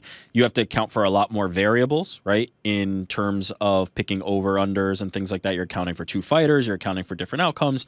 It's a different mechanism. I would say the odds are what make it risky or not risky. I think I definitely picked the less steep odds, right?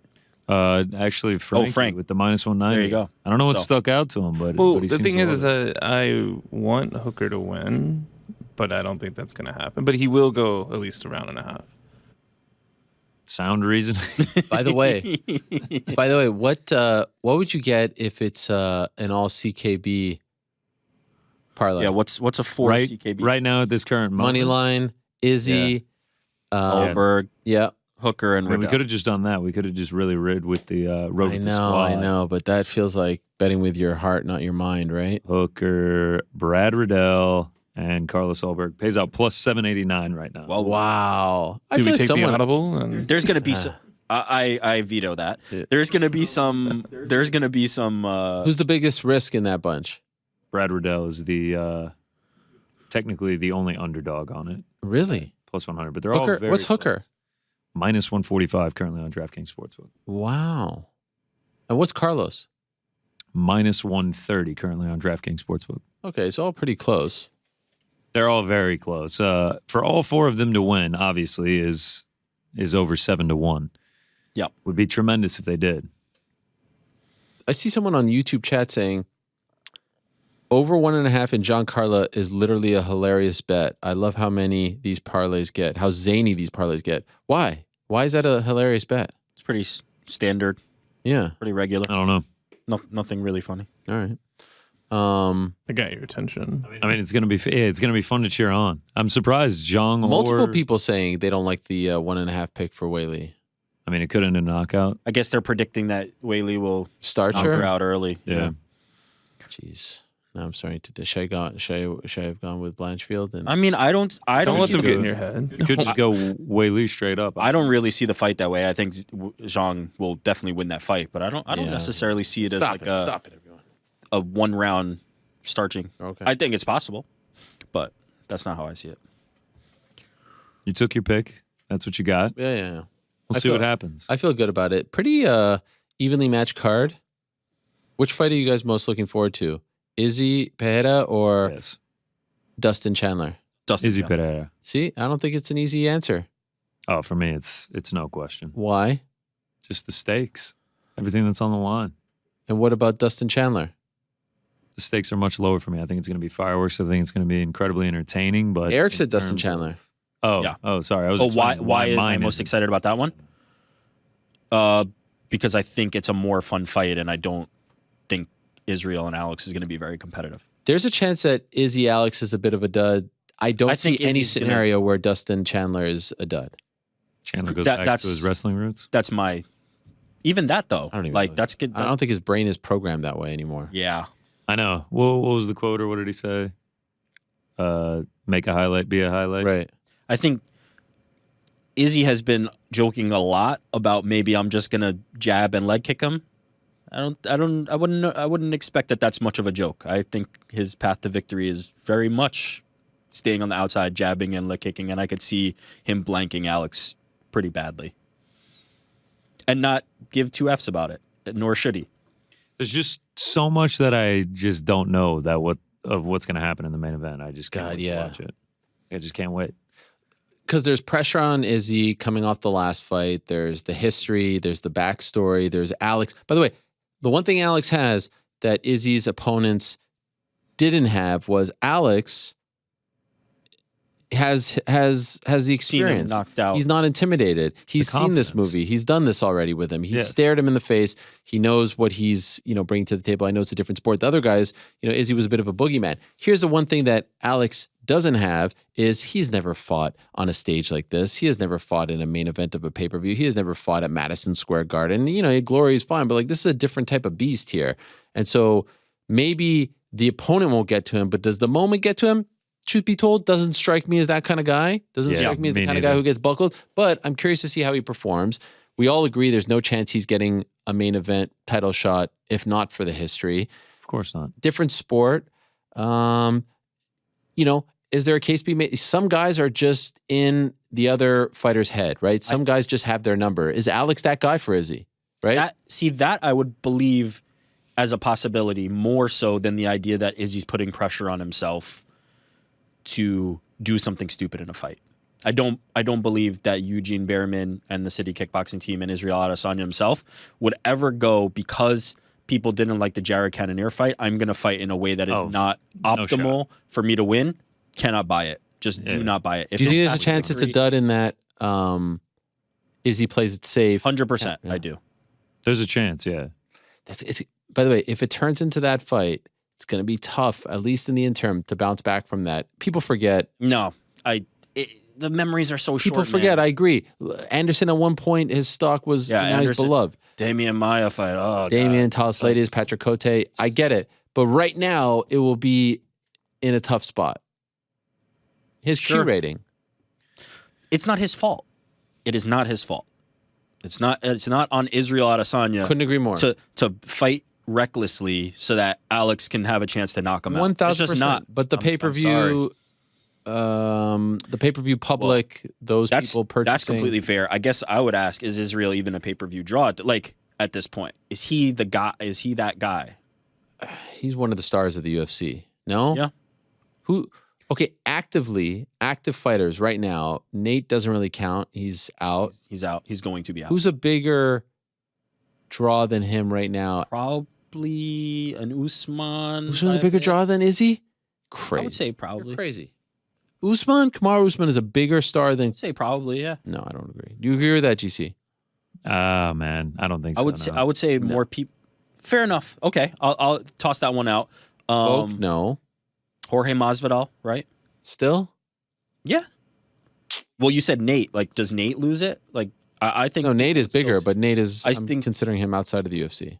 No, but I'm saying Francis? losses I aren't. was gonna say, what kind of numbers does Francis do I would when he assume. comes back? Yeah. I mean, he's the heavyweight champ. Because he's the heavyweight champ. Yeah, like he's a terrifying figure. Charles? Maybe. I think. Here's the thing. All of these, every single one of these names, except for maybe Francis, is opponent dependent. That's the reality of the situation. Every single fighter on the UFC roster right now is opponent dependent, save for maybe Francis Ngannou and Conor McGregor, who's not active. Those are the names. That's it. Like, those are the ones who. I think Izzy is above that. You think Izzy is a pay-per-view draw no matter who he faces? Izzy is must-see TV to me. He is not dependent on the opponent. I'm tuning in for an Izzy title fight regardless. Maybe I'm too quick to dismiss that. Yeah. I find he has an aura to him. Yes, he definitely does. Yeah. He comes across as a star. He comes across as a big deal. And it's almost impossible. Ask every long-standing champion of the UFC, GSP, Anderson Silva, Demetrius Johnson. Like they all can't be bangers because then you're either not gonna have a long title reign or they're not all bangers. You can't have both. You can't have bangers and a long title reign. 100%. And I feel like, and by the way, I also will say this. Let me just pull up his resume here so I don't skip any. How soon we forget the drubbing of Paulo Costa. Yeah. How you know long what I ago mean? was that 2020? 2020. Yeah. Right. How soon we forget the drubbing of, by the way, how soon we forget the Whitaker fight earlier this year was a great fight. By the way, I wanted to jump in during On the Nose, but you were going. What? Whitaker's the guy. It was like who could Izzy fight? Who's a guy? Third fight? Do 10. No. Yeah. I don't know about that. Whitaker's the guy. How soon we forget, the two fights that really hurt him in terms of this this label of him being whatever, Cannonier and Romero. Yeah, of course. The rest, even Vettori too wasn't a bad fight. Gaslam was an all-time classic, which was right before the Romero. Whitaker knockout. Anderson Silva was fine. Derek Brunson finished him. Tavares fine. Like, he's not a boring fighter. I don't know People are looking for him to be a fighter he's not. And I'm very confident in saying that Israel and City Kickboxing and Eugene Berriman don't care about that. Mm. They want to win. And they want to keep that belt for as long as they can, and they should. What will people say if he comes out, gets into a war with Pereira, and wins? Like, it feels like the script will just be flipped automatically. Like, of course. It feels like people are just so fickle in their memory. If he knocks him out in a minute or a round or two. Say he knocks him out in the 4th round, and it's like a war up until then, and he wins, and it's this legendary fight. I mean, he said it on the show. People will be like, oh, he's the GOAT. He's the greatest. Yeah. Yeah, I mean, people can flip the script quickly. I mean, just because he hasn't been in wars lately and very exciting fights doesn't mean he can't be, or he hasn't. Like, all those fights that you just listed were incredible fights. They're what made me a fan of Adesanya. I mean, we may have there's a star power. There's a star needed. There's some extra pay-per-view draws needed by the UFC right now. That's what that conversation. The biggest draw is the brand. Yeah. Right? Yeah, that's a good. Yeah. We need some new people that are must-see TV. And maybe that's what they want. Fair. Maybe they wanted this. Like, I don't know what Glover and Yuri does. I mean, say Pereira comes out here and starches Izzy. I mean, you talk about auras. Like, the aura around Pereira at that point is like... Yeah, but he's not... No one knows who he is. I mean, they will know after Saturday if he does that, but, he hasn't been around long enough. Doesn't speak English, doesn't do a lot of media. I would love to see, if he does end up, icing Izzy in, like, the 3rd round or something, I would love to see what his Instagram followers are now compared to after the fight. I think it would be a huge win for him. I mean, the trolling tour he's been on has been he's a quirky dude. He's a quirky dude. The stuff in the woods and the bow and arrow. He's got a good. He knows how to sell himself. Oh, for sure. Taking the picture with the Elsa in Times Square. All the trolling he's been doing has been top notch. Yeah, if he was able to get a belt, I could see a very similar Charles-esque kind of thing, where like he doesn't need to speak the language, but he can convey ideas. Especially if it's a brutal knockout. Yeah, exactly. Because he'd be that entertaining, that finishing. By the way, style. Speaking of rewriting history, if he knocks out Izzy, just wait at what people will say about Izzy's run. Oh yeah, man. Lost to Jan. They'll bury him. Right? They'll bury him. They will rewrite the whole damn thing. Lost to Jan, barely beat Whitaker earlier this year. Boring against Romero. Couldn't even beat Romero, they'll say. Yeah, this is the exact reason why I'm very confident that he's not playing this I have something to show everybody game. Wins are what ultimately win out. Wins are what a race is. Way more pressure on Izzy. Of course, naturally. Yeah, because given the history and given... I think Alex is house money, right? Like, by the way, nobody gets a title shot this 100%. Soon. Alex loses this fight, wins 3 more. They'll be like, all right, now he's ready. He was a little, pushed too quickly. Now he's ready. Like, he could easily get a second one if Izzy's still around. Yep. Or if someone else wins the belt. They do have a real dilemma on their hands with who would be next. But I feel like I couldn't even care less about that discussion right now. That's a Monday discussion. Yeah. I'm focused on this fight. This one. Because it's so volatile. The fight is so volatile, right? I think we all agree, and I don't think this is revision. Like, I don't know if anyone truly in the back of their mind thought that Jared had a chance, even though he was a hard. Like in this one, he connects once. I mean, I remember that fight when Pereira came back, the LFA fight. Yeah, I thought the guy died.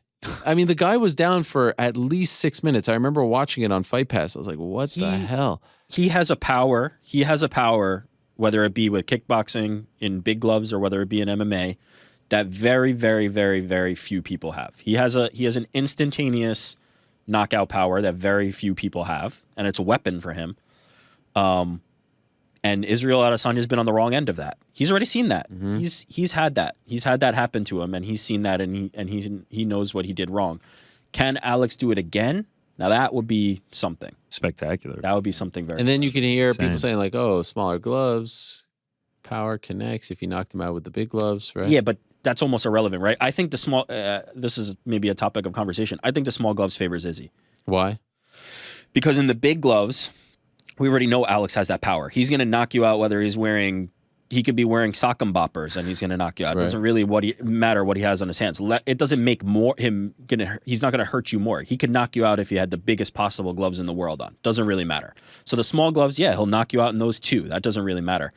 What it changes is your defensive tactics and hiding behind the guard, using your gloves as defense. Things like that I think Israel Adesanya has now had to adapt to in an MMA capacity, defensively, that Alex Pereira has not. And so I think his experience in cage time and use of those gloves against very dangerous opponents favors him more than any. Like, he's not going to knock him out extra hard just because he has smaller gloves. Would you make the argument that there's a higher likelihood of Izzy getting a knockout with the smaller? I do. It's like he had him hurt in that second round, like you mentioned on Monday, Ariel. Yep. Like if those are 4-ounce gloves, does he put him out instead of just wobbling him? Now, I don't think Israel's that guy necessarily. Like, I don't think Israel is like necessarily like a guy who's going to be in a firefight with Alex and have that one punch, but a TKO kind of catching him slipping a little bit. Yeah, I think the gloves are big in Israel's favor over Alex. Ooh, now, that doesn't mean the tension before the fight. Like I'm just thinking about it right now. I'm getting like excited sitting here. The tension before. I can't wait. I don't think Izzy messes around with a walkout this time.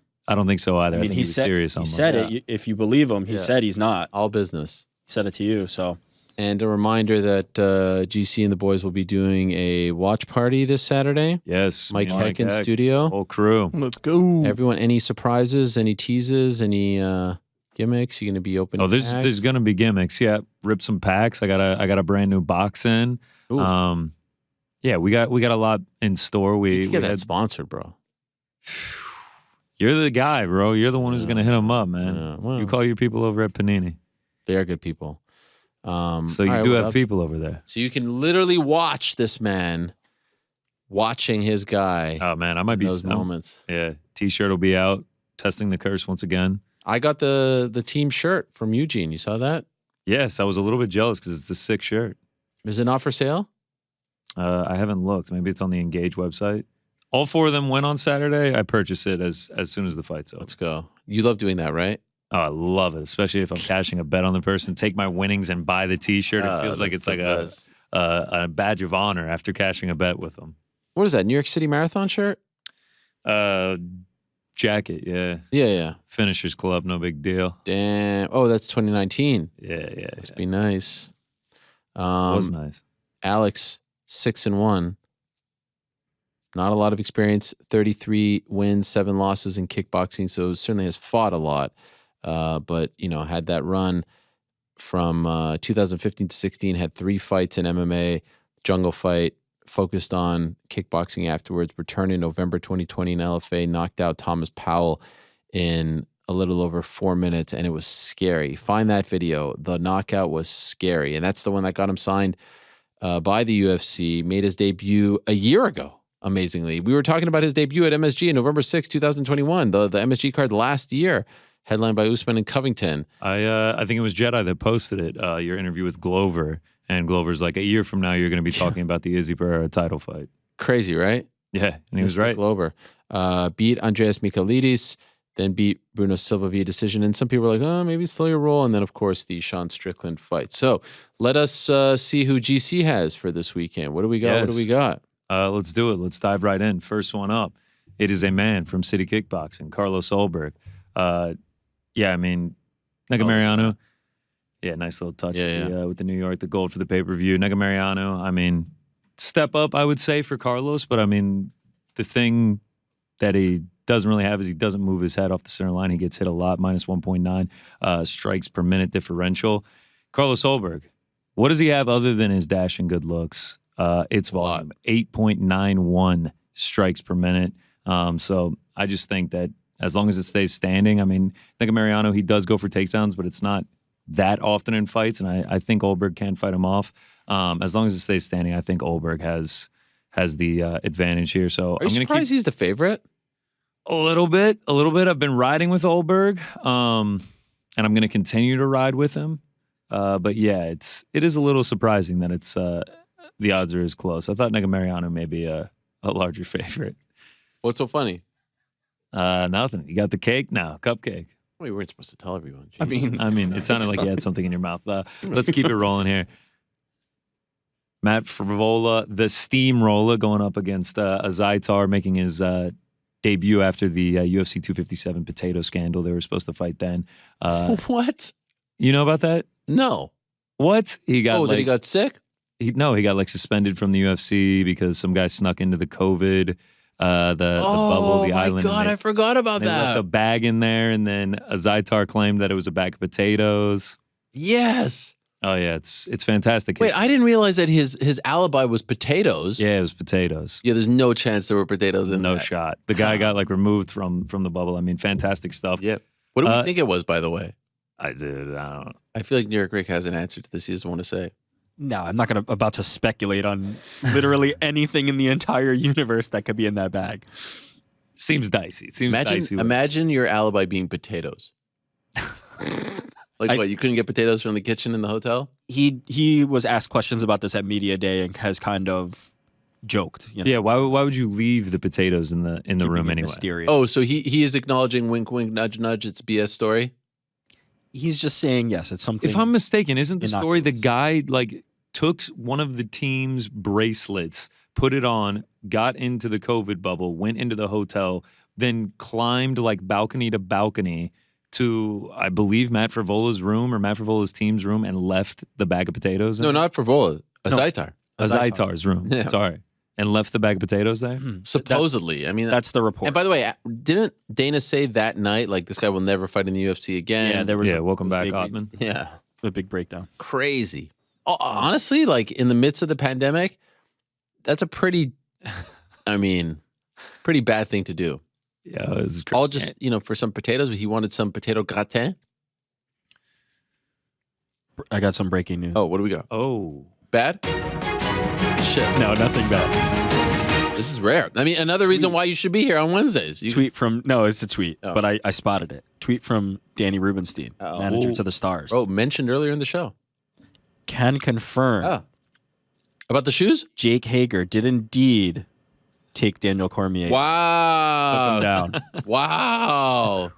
Wow. Should we get Jake on the phone? I mean, Get DC on the phone. He has some Yeah. crimes to answer for. Lying straight to your face. I'm going to send him the tweet right now. Thank you for that. Thank you for following up, and thank you to Danny, one of the great guys in the biz. Sorry for hijacking. No. There's, I love it. Let's get right back into it though. I'm taking the under 2.5 in this one. I mean, we talk about power punchers. Azaitar has that death touch, man. He can put your lights out. Just go back and watch his first 2 fights in the UFC. Clean knockouts in the first round. I mean, he's got power. We've also seen Matt Frivola struggle taking big shots in his UFC career. He's been KO'd twice, dropped 5 times. But even with that history, he still doesn't really have any sort of fear engaging in brawls. I mean, he seems to enjoy that. Go watch his last fight with Genaro Valdez. I mean, it was just a complete slobber knocker through the entire first round until Frivola eventually got the finish. I mean, dropped Valdez like 5-6 times. He will brawl. Really, the only way that I see this one not going the under 2.5 is if Frivola just comes in here and just strictly goes to a wrestling game plan and lays and prays. I mean, because I think even if he gets the takedowns, he'll go for the ground and pound. He'll try to get his Azaitar out of there. But I think in front of that Madison Square Garden crowd, Frivola is going to be willing to come in there, swing and bang, and I think someone is going to go out. So I like the under 2.5 in this one. We'll keep it rolling. I mentioned fight doesn't go to a distance earlier. I'm going to take the under 1.5 in Reyes Spann as well at even money. If you just look at these guys' fights, I mean, Ryan Spann just has a habit of making fights quite chaotic. 7 of his 10 UFC fights have ended in the first round. Reyes, 6 of his 9 UFC fights have not seen the third round. It's just big dudes with finishing capabilities that have also been finished. Don't know what Dominic Reyes we're going to get. It's been a while since he last fought, but I can almost assure you that Ryan Spann will make this fight chaotic. So I do not see it seeing the scorecards, and I'm going to lean on the side that we don't even see the over 1.5 in this one. Next up, it is Brad Riddell, the man who was just here on Monday afternoon going up against Donato Moicano. Moicano dangerous on the ground. Wow. Big one. Sorry. I like reacting in real time. I mean, I love it. I love the reactions. Gives us a little dialogue to it instead of me just blabbering about it. Moicano coming off a world-class beating by RDA. I know it was on short notice, but wow, jeez. You watched the fight. It felt like it should have been called, no? Shouldn't have been a 5-round fight to begin with. I mean, it just should have been called shorter. And I mean, just occurring that much damage over those 25 minutes, I do worry for Moicano. And I think if this stays standing, Riddell, with the Muay Thai background, the acumen that he has on the feet, I think he will have the advantages there. Obviously, if it goes to the ground, we could be in trouble. I won't deny that. But I'm going to side with Brad Riddell to get this one done, which leads us to our next pick. If you're starting to pick up on a little bit of a trend here, the next one up is Dan Hooker. I'm going to take him on the money line. So Claudio Puelles, he's won 5 straight. He's looked good doing so, getting quite a few submissions on the way. Here's the thing, though. In his last 5 fights, Clay Guida, Chris Grutzmacher, they're not quite Dan Hooker. I think this is a big step up in competition for Puelles. And then on the flip side of that, Dan Hooker, you look at his last 5. Yes, he is 1-4. I think this is a big step down in competition for Hooker. I mean, you're talking about Arnold Allen, top 5 featherweight, in my opinion, future champion. Islam Makhachev on incredibly short notice, lightweight champion. Nasrat, dominant win. That was just 1 year ago that he had that dominant win. Michael Chandler, top 5 lightweight. Dustin Poirier, top 5 lightweight. Both those guys also fought for a title. I think Puelles is a big step down for him. If he can't handle this, you really have to start to wonder where his career is heading at this point. And I think CKB is going to get him right back against the wall, and I think he's going to step up in a big moment in front of the MSG crowd. And I mean, if Puelles can't get this to the ground, I think Hooker's going to make it look easy. I think he is levels above him on the feet, and he's got 78% takedown defense over a massive sample size. So I think if it stays standing, Hooker's going to have this one in the bag, and I'm going to lean on the side that most of it does happen. Just like with the Moicano fight, if it hits the mat, we might be in trouble, but I'm going to keep my fingers crossed that it doesn't. That is great insight. And can I just say, if all 4 win, if we get a CKB sweep, this goes down as one of the great nights in the history of any team in MMA. Like, it goes down with the SBG night in Dublin, Whitman's night, actually last year. No? Yeah, I mean, I don't agree with that. What are you talking about? They go 4-0. Why is this so much better than when they went clean sweep in Australia? Like, why? I didn't say it's better. I said it just goes down. Nah, I think the whole At MSG. What's so special about MSG for them? I feel like It's just it's an iconic venue. If they did it in Australia, New Zealand, to me I just think How often has a team gone 4-0 in one night? that's the biggest thing. You're going 4-0. Yeah. And very close they fights. went I'm not saying somewhere. Yes, but I'm not saying it's 3. I think he said repeat the 3-peat. I don't think they've ever gone 4-0. Correct me if I'm wrong. It's big. It will be a huge topic of conversation. I'm not trying to downplay that, but I'm just saying this is just a random American city for them. What? Home. New York, Rick is saying New York is a random American city. Get the fuck out of here. This isn't Cleveland. Fair. Yeah, actually. What? Geez, shots at Cleveland. I mean, come on. Fair. New York City, Madison Square But Garden. to them, I'm saying. To them, right? They recognize I get it. Izzy himself. I think New York is a big deal to them. I mean, I Izzy- love Atlanta Izzy as much isn't as anyone, but if they were fighting in Atlanta, No. I feel like that's a random American I get city. it. MSG. Yeah, I mean, the Knicks have done everything they can to make the Garden not. Listen, I'll be the first to admit that. I do think it's a little bit overhyped these days because the Knicks have been so bad. Yeah, but hasn't been any. for fighting, there's a rich history.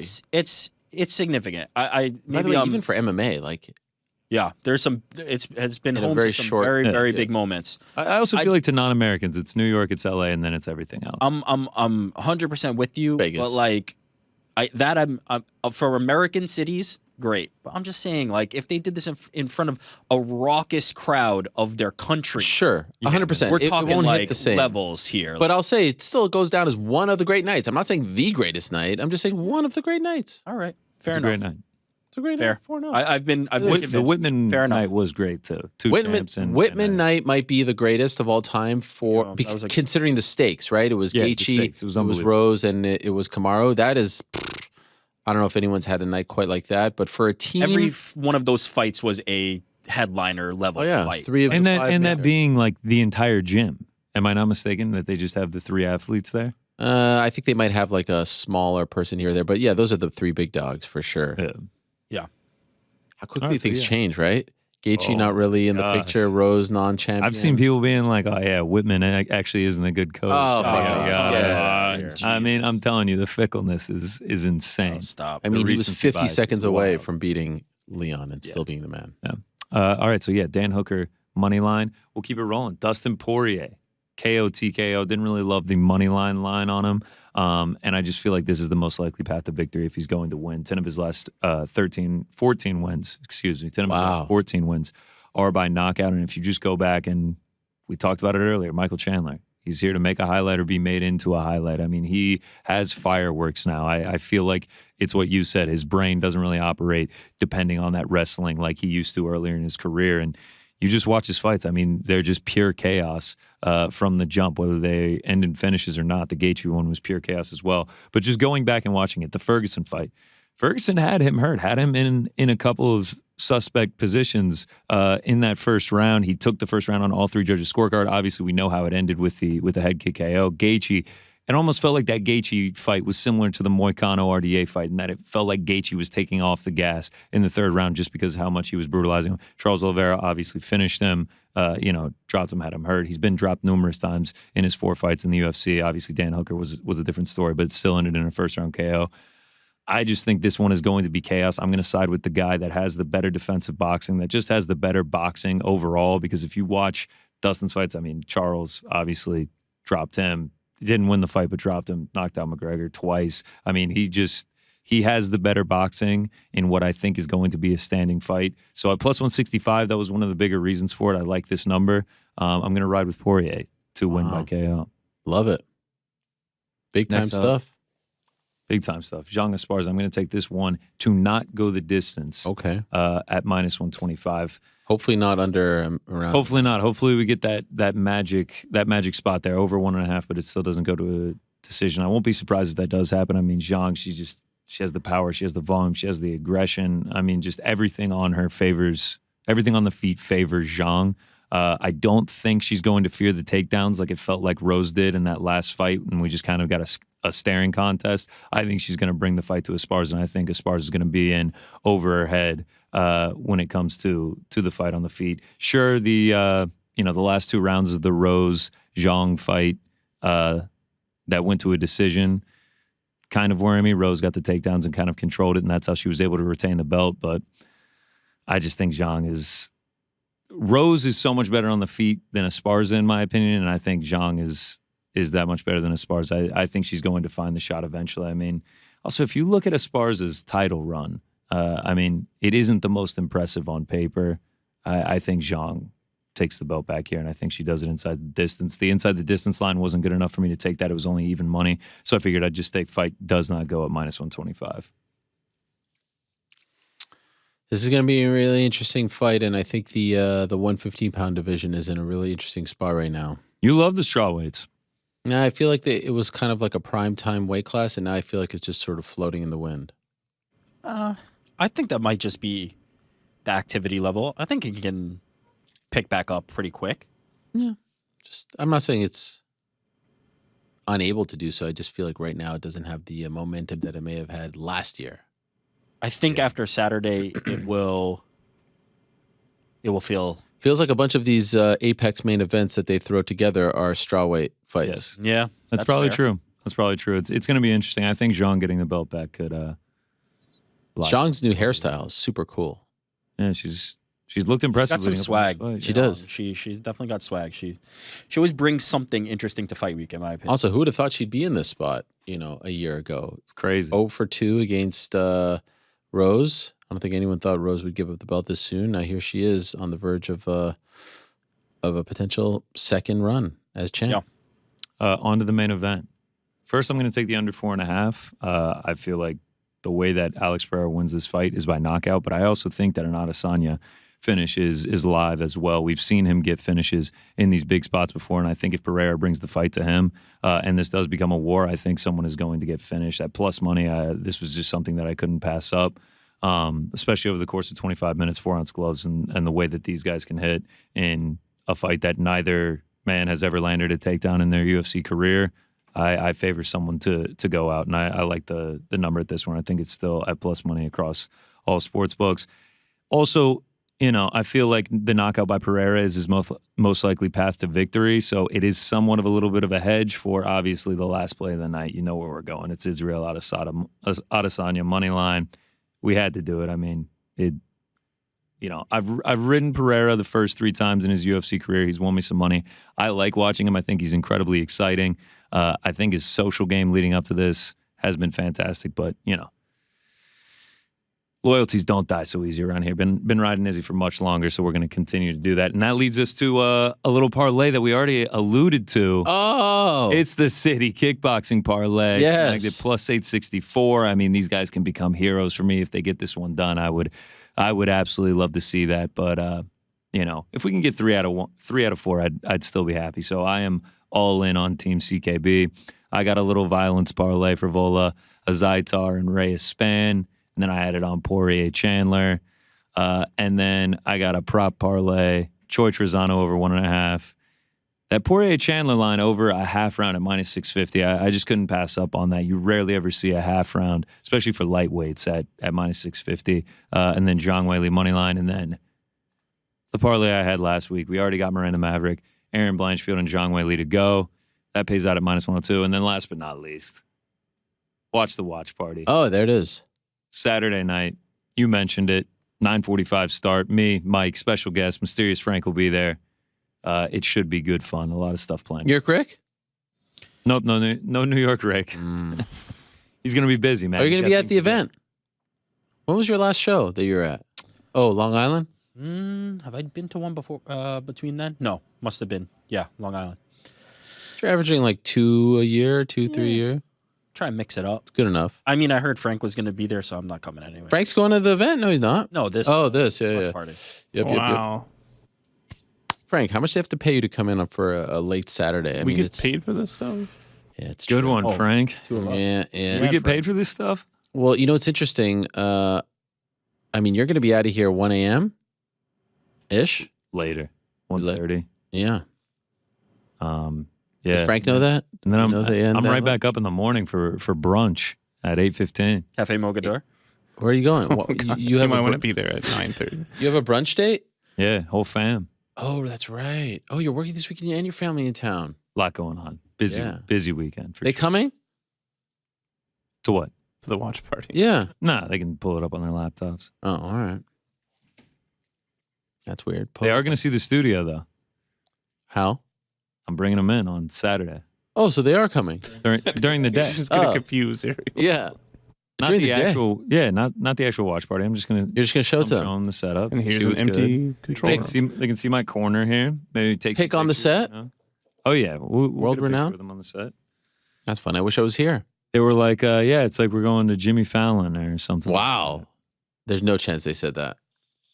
But I appreciate it. I want to pretend like they said that. They were like, it feels like we're going to the set of the Howard Stern show. Wow. Now you're just trying to butter me up. Oh, stop it. What? Yeah. That's what my dad said. Your dad said that? Studios, yeah. Oh my gosh. I didn't know he was a homeless cat. That's amazing. Mr. Burks. Shout out. And what's the occasion? Why they coming in for 281? No. Yeah, if we want to break the fourth wall, my brother is performing on the Today Show on Friday morning. Something. What's he performing? He is a professional clarinetist, and he's in the presidential's own Marine Corps band, and they're performing on the Today Show for Veterans Day. So the whole fam is coming up here. That is in studio. What do you mean? Yeah, like where do they perform, or is it outside? Yeah, like at Rockefeller Plaza. Do they do it indoors or outdoors? They'll be outdoors. Yeah. Are you going? And oh yeah. Today Show. What time is the wake up? Oh man, I'll get up at like 5:30, be there by 7 a.m. and like they'll bump to break like 4 or 5 times, and then they'll do their own little like 3 or 4 minute performance. Well, how many people in the band? 30, 40, 50? Will they shout him out? No. No, they won't say him. But he'll be there. Oh, Does he he'll look be like you? very similar, yeah. Wow. Doesn't have the facial hair like me, but yeah, Right. he just looks Same like an older hairstyle. version of Are me. people going to come up to Yeah, him? receding hairline. Yeah, all that. What was that, Frank? Just wondering if people were going to come up to GC. Get a me? signature. Yeah, like they did No. at the marathon. That's possible. Wait, people came up to you at the marathon? No, but No. we were on the lookout for it for sure. No one recognized you. No, of course they didn't. It's a stash. Yeah, I'm sure that's what it is. Wow, Frank stirring the pot. Well, that's fun. Congrats. Where does your brother live? Washington, D.C. Oh, okay. Why does he work for the? Yeah, he's technically a staff sergeant in the Marines. Wow. Through playing the clarinet. Professional clarinetist. Yeah, like he has to go to like barracks to practice the clarinet. Why are you Has to laughing have about the, this? have to have the haircut because it's a hilarious thing because I've known my brother my entire life. Is this his and- full-time job? Yes. Yeah. Oh, yeah. Yeah. This is like He has doesn't to- like- when he comes home and visit, he has to like go on leave from the military. Like he is in the military. But his as a sole job clarinetist. at the military is clarinetist? Yes. You're Yeah. kidding. He's got to have the Marine haircut when he goes in, when he's on leave and he has to go in the airport. He's rocking like the Marine uniform. It's people are like, thank you for your service. And And so and yeah, he's he like, plays yeah. the clarinet. He plays the What? clarinet. Does he recognize that it's a little bit funny? Yes. Okay. Yes. We joke about it all the time. Yes. It's a. Did he ever serve in terms of like No. combat? Oh, No. He didn't have to do that. Was that a back? Was I not allowed to ask that? that's fine. It's just that is a service. Wow. He like skipped basic training, all that, like jumped the ranks. It's yeah, it's a ridiculous thing. This is incredible. I didn't even know that was a job. Neither did I until he got it. It's yeah. And this is his job, full time. full time. What a gig. Full time thing. It's a great gig. Yeah. And now he's on Great the Today Show. benefits. Yeah. Now we'll be on the Today Show, and we all get to go watch him. Incredible. Yeah. Look for me in the crowd. I'll have a sign or something. Yeah, can you do MMA or yeah, or Mondays just and like say Mysterious Frank equals ratings or something like that.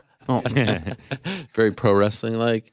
Or how about this one? A sign, I've seen Mysterious Frank's face. All right. Yeah. You know, they give you signs as you enter in and you can like fill out stuff. Oh my God. Imagine. Yeah, I'll do it. I'll do it. Oh Yeah. my God. I've seen Mysterious Frank's face. Yes. All right. Yeah.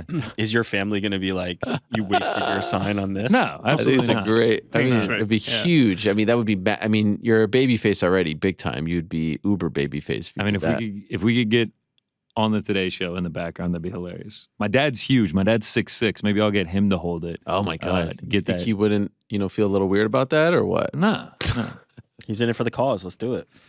Speaking of which, by the way, Jake Hager now getting involved in the tweets saying, I got receipts, DC. I would never lie about a takedown. So this has turned into a thing now. Not looking good for DC. See, this is what happens. I was on this show He and comes on the show, sees you for the first time in a long time, lies straight to your face. Yeah. That's how he treats you. that is weird. I mean, is that friendship? I don't know. That is weird. Find out. I wonder what kind of receipts he has, though, by the way, because like we're talking about something that happened 20 years ago. Somebody's got like a handy cam. Yeah. Like Something somebody's does. mom was at the practice and they've got the handy cam. Also, I feel like DC's memory of how old. So Jake Hager is 40. DC is like 42, right? He's not a. He was kind of scoffing at the idea that Is DC 42? No. He was like 42 in he's his 43. career, no? 43. Really? Yeah. Wow. He's not that much older than him. Why did I think DC was older than that? Okay, fair enough. Dicey.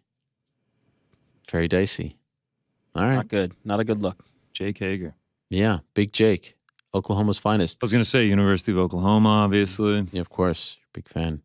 Jericho Appreciation Society. One last thing that I wanted to end on before we say goodbye. True or false? And I feel like we should is this Frankie Edgar's last fight? True. Even I see the post here from Media Day. Oh, last fight, but I'd come back for a Manny super fight or something like that. Manny Pacquiao, that is. Yeah, but I don't think he's going to get these fights Yeah. that'll get him out. I think he's done. You don't think there's a BKFC, an Ahmad Fight Club, something? I think Frankie seen has had his time and his his legacy. I was talking about this on Heck of a Morning, great show, like heck. Great Yeah, show. legend. I think Frankie Edgar is one of the most underappreciated fighters in MMA, combat, whatever you want to call it, history. the things that he was doing at a time before people really were swapping weight classes very much and jumping around, the things that he was doing as, let's call it what it is, like probably a bantamweight in the lightweight division when it was full of sharks then, it's full of sharks now, it's always been full of sharks, is incredible and should be applauded. I think he's, as I said, one of the most underrated and most legendary fighters that's ever walked this earth, and has done everything. Like, what more do we need from Frankie Edgar? Like, there's really nothing left to accomplish for this man. He's done it. I hope it's his last fight because there's no reason to continue. He's done it all. Wish him well. Enjoyed watching him greatly as somebody who cheered against him many a time in his prime. The best of Frankie Edgar, and hopefully he doesn't go out sad. Let's root for a good one. Oh yeah, Get the takedowns, and he should. A lot of people don't like the matchup. Gutierrez got 10-8'd by Cody Durden. If Frankie can get the takedowns, I think he can find some success. Well, this is the UFC way, right? Like, it's like there's no easy fights even on the way out, even for the legends. Yeah, it's true. You fight a guy and you show if you're good enough or not. I mean, look, we've seen it before. Like, how good would you say Ricky Simone is, right? That dude's really good. Uriah Faber turned back the clock on one night. He was able to do it. So that's what it is. You can either do it or you can't. Maybe Frankie Edgar is going to turn back the clock and that'll be something special at MSG. Oh, the walkout, the biggie. Yeah. Frank, just a little bit of breaking news before we get off here. I have breaking news. I have breaking news. I have breaking news. I wanted to end it. I have breaking news. This cam right here. To all the haters, to all the naysayers, to all the doubters, 2-finger salute to you. Forrest is magic, all of the pitch. Forrest is magic, all of the pitch. Was that your breaking news? All of the pitch. That was my breaking news. Tottenham, 0. Forrest, 2. Forrest is magic. Let's be clear. It was the Carabao Cup to move to the 4th round. We are in the 4th round now, but yes, Tottenham Hotspurs. Read it and weep, baby. They said that we were dead, but guess what? We're still the bread. Forrest the magic, all of the pitch. Forrest the magic, all of going strong into the International World Cup break. All you haters, all you doubters, they're still our squad. Wait, let me get my shirt. Forrest the magic, This is all on the unprecedented. pitch. Forrest the magic, all on the pitch, all on the pitch. And guess what, Tottenham? I got a little song for all of you yids. You'll never sing that. Champions of Europe, you'll never sing that. Yeah. This is the type of analysis and insight that you can expect come World Cup time. And I think a perfect way to end today's magical show. Would you not say that, Frank? Yeah. I think you did a great job. Thank you. I appreciate that. It's very kind of you. What a day it has been. What a time it has been. I can't believe DC was in studio. I can't believe all of this is happening to us. What a week on the program. Golly. CKB All-Stars. My old pal and I, you reunite. Kane is free. What a time to be alive, right? Forrest the magic. I mean, that is something. How was that cupcake, by the way? It was pretty good. I had the frosting of the first one, then went to the frosting of the second one, then ate half of the That's second what one. I was like. How did the frosting get back on there? Yeah, just I wish one of somebody those would look at things. me the way you looked at that cupcake. Oh, I was so hungry. Could you tell? Oh, it was. I was like so every hungry. bite you looked at it, found the right angle, and then attacked. I was so hungry. Wow. Forrest being Tottenham, UFC in town, CKB All-Stars, 281. It's a good time to be alive. This is why we do this. We do this for the love of the game, my friends, and I appreciate all of you very much. A lot of people have promised us that they're going to stop by on Monday. I don't know if any of them are stopping by, if I'm being honest, but we shall see, and we shall worry about that later. For now, though, thanks to all of you who sent in questions. As always, thank you very much to moderator Lewis for picking the best ones. They call him the Peter Check of question moderation. Thank you very much to DC for coming in. That was tremendous. Really enjoyed it. Could it have been longer? Sure, but we got to leave you wanting a little more, and perhaps we'll do it again down the line. Thanks to the crew. Thanks to all of you. Enjoy UFC 281. Back on Monday, same time and place. Until then, I say peace.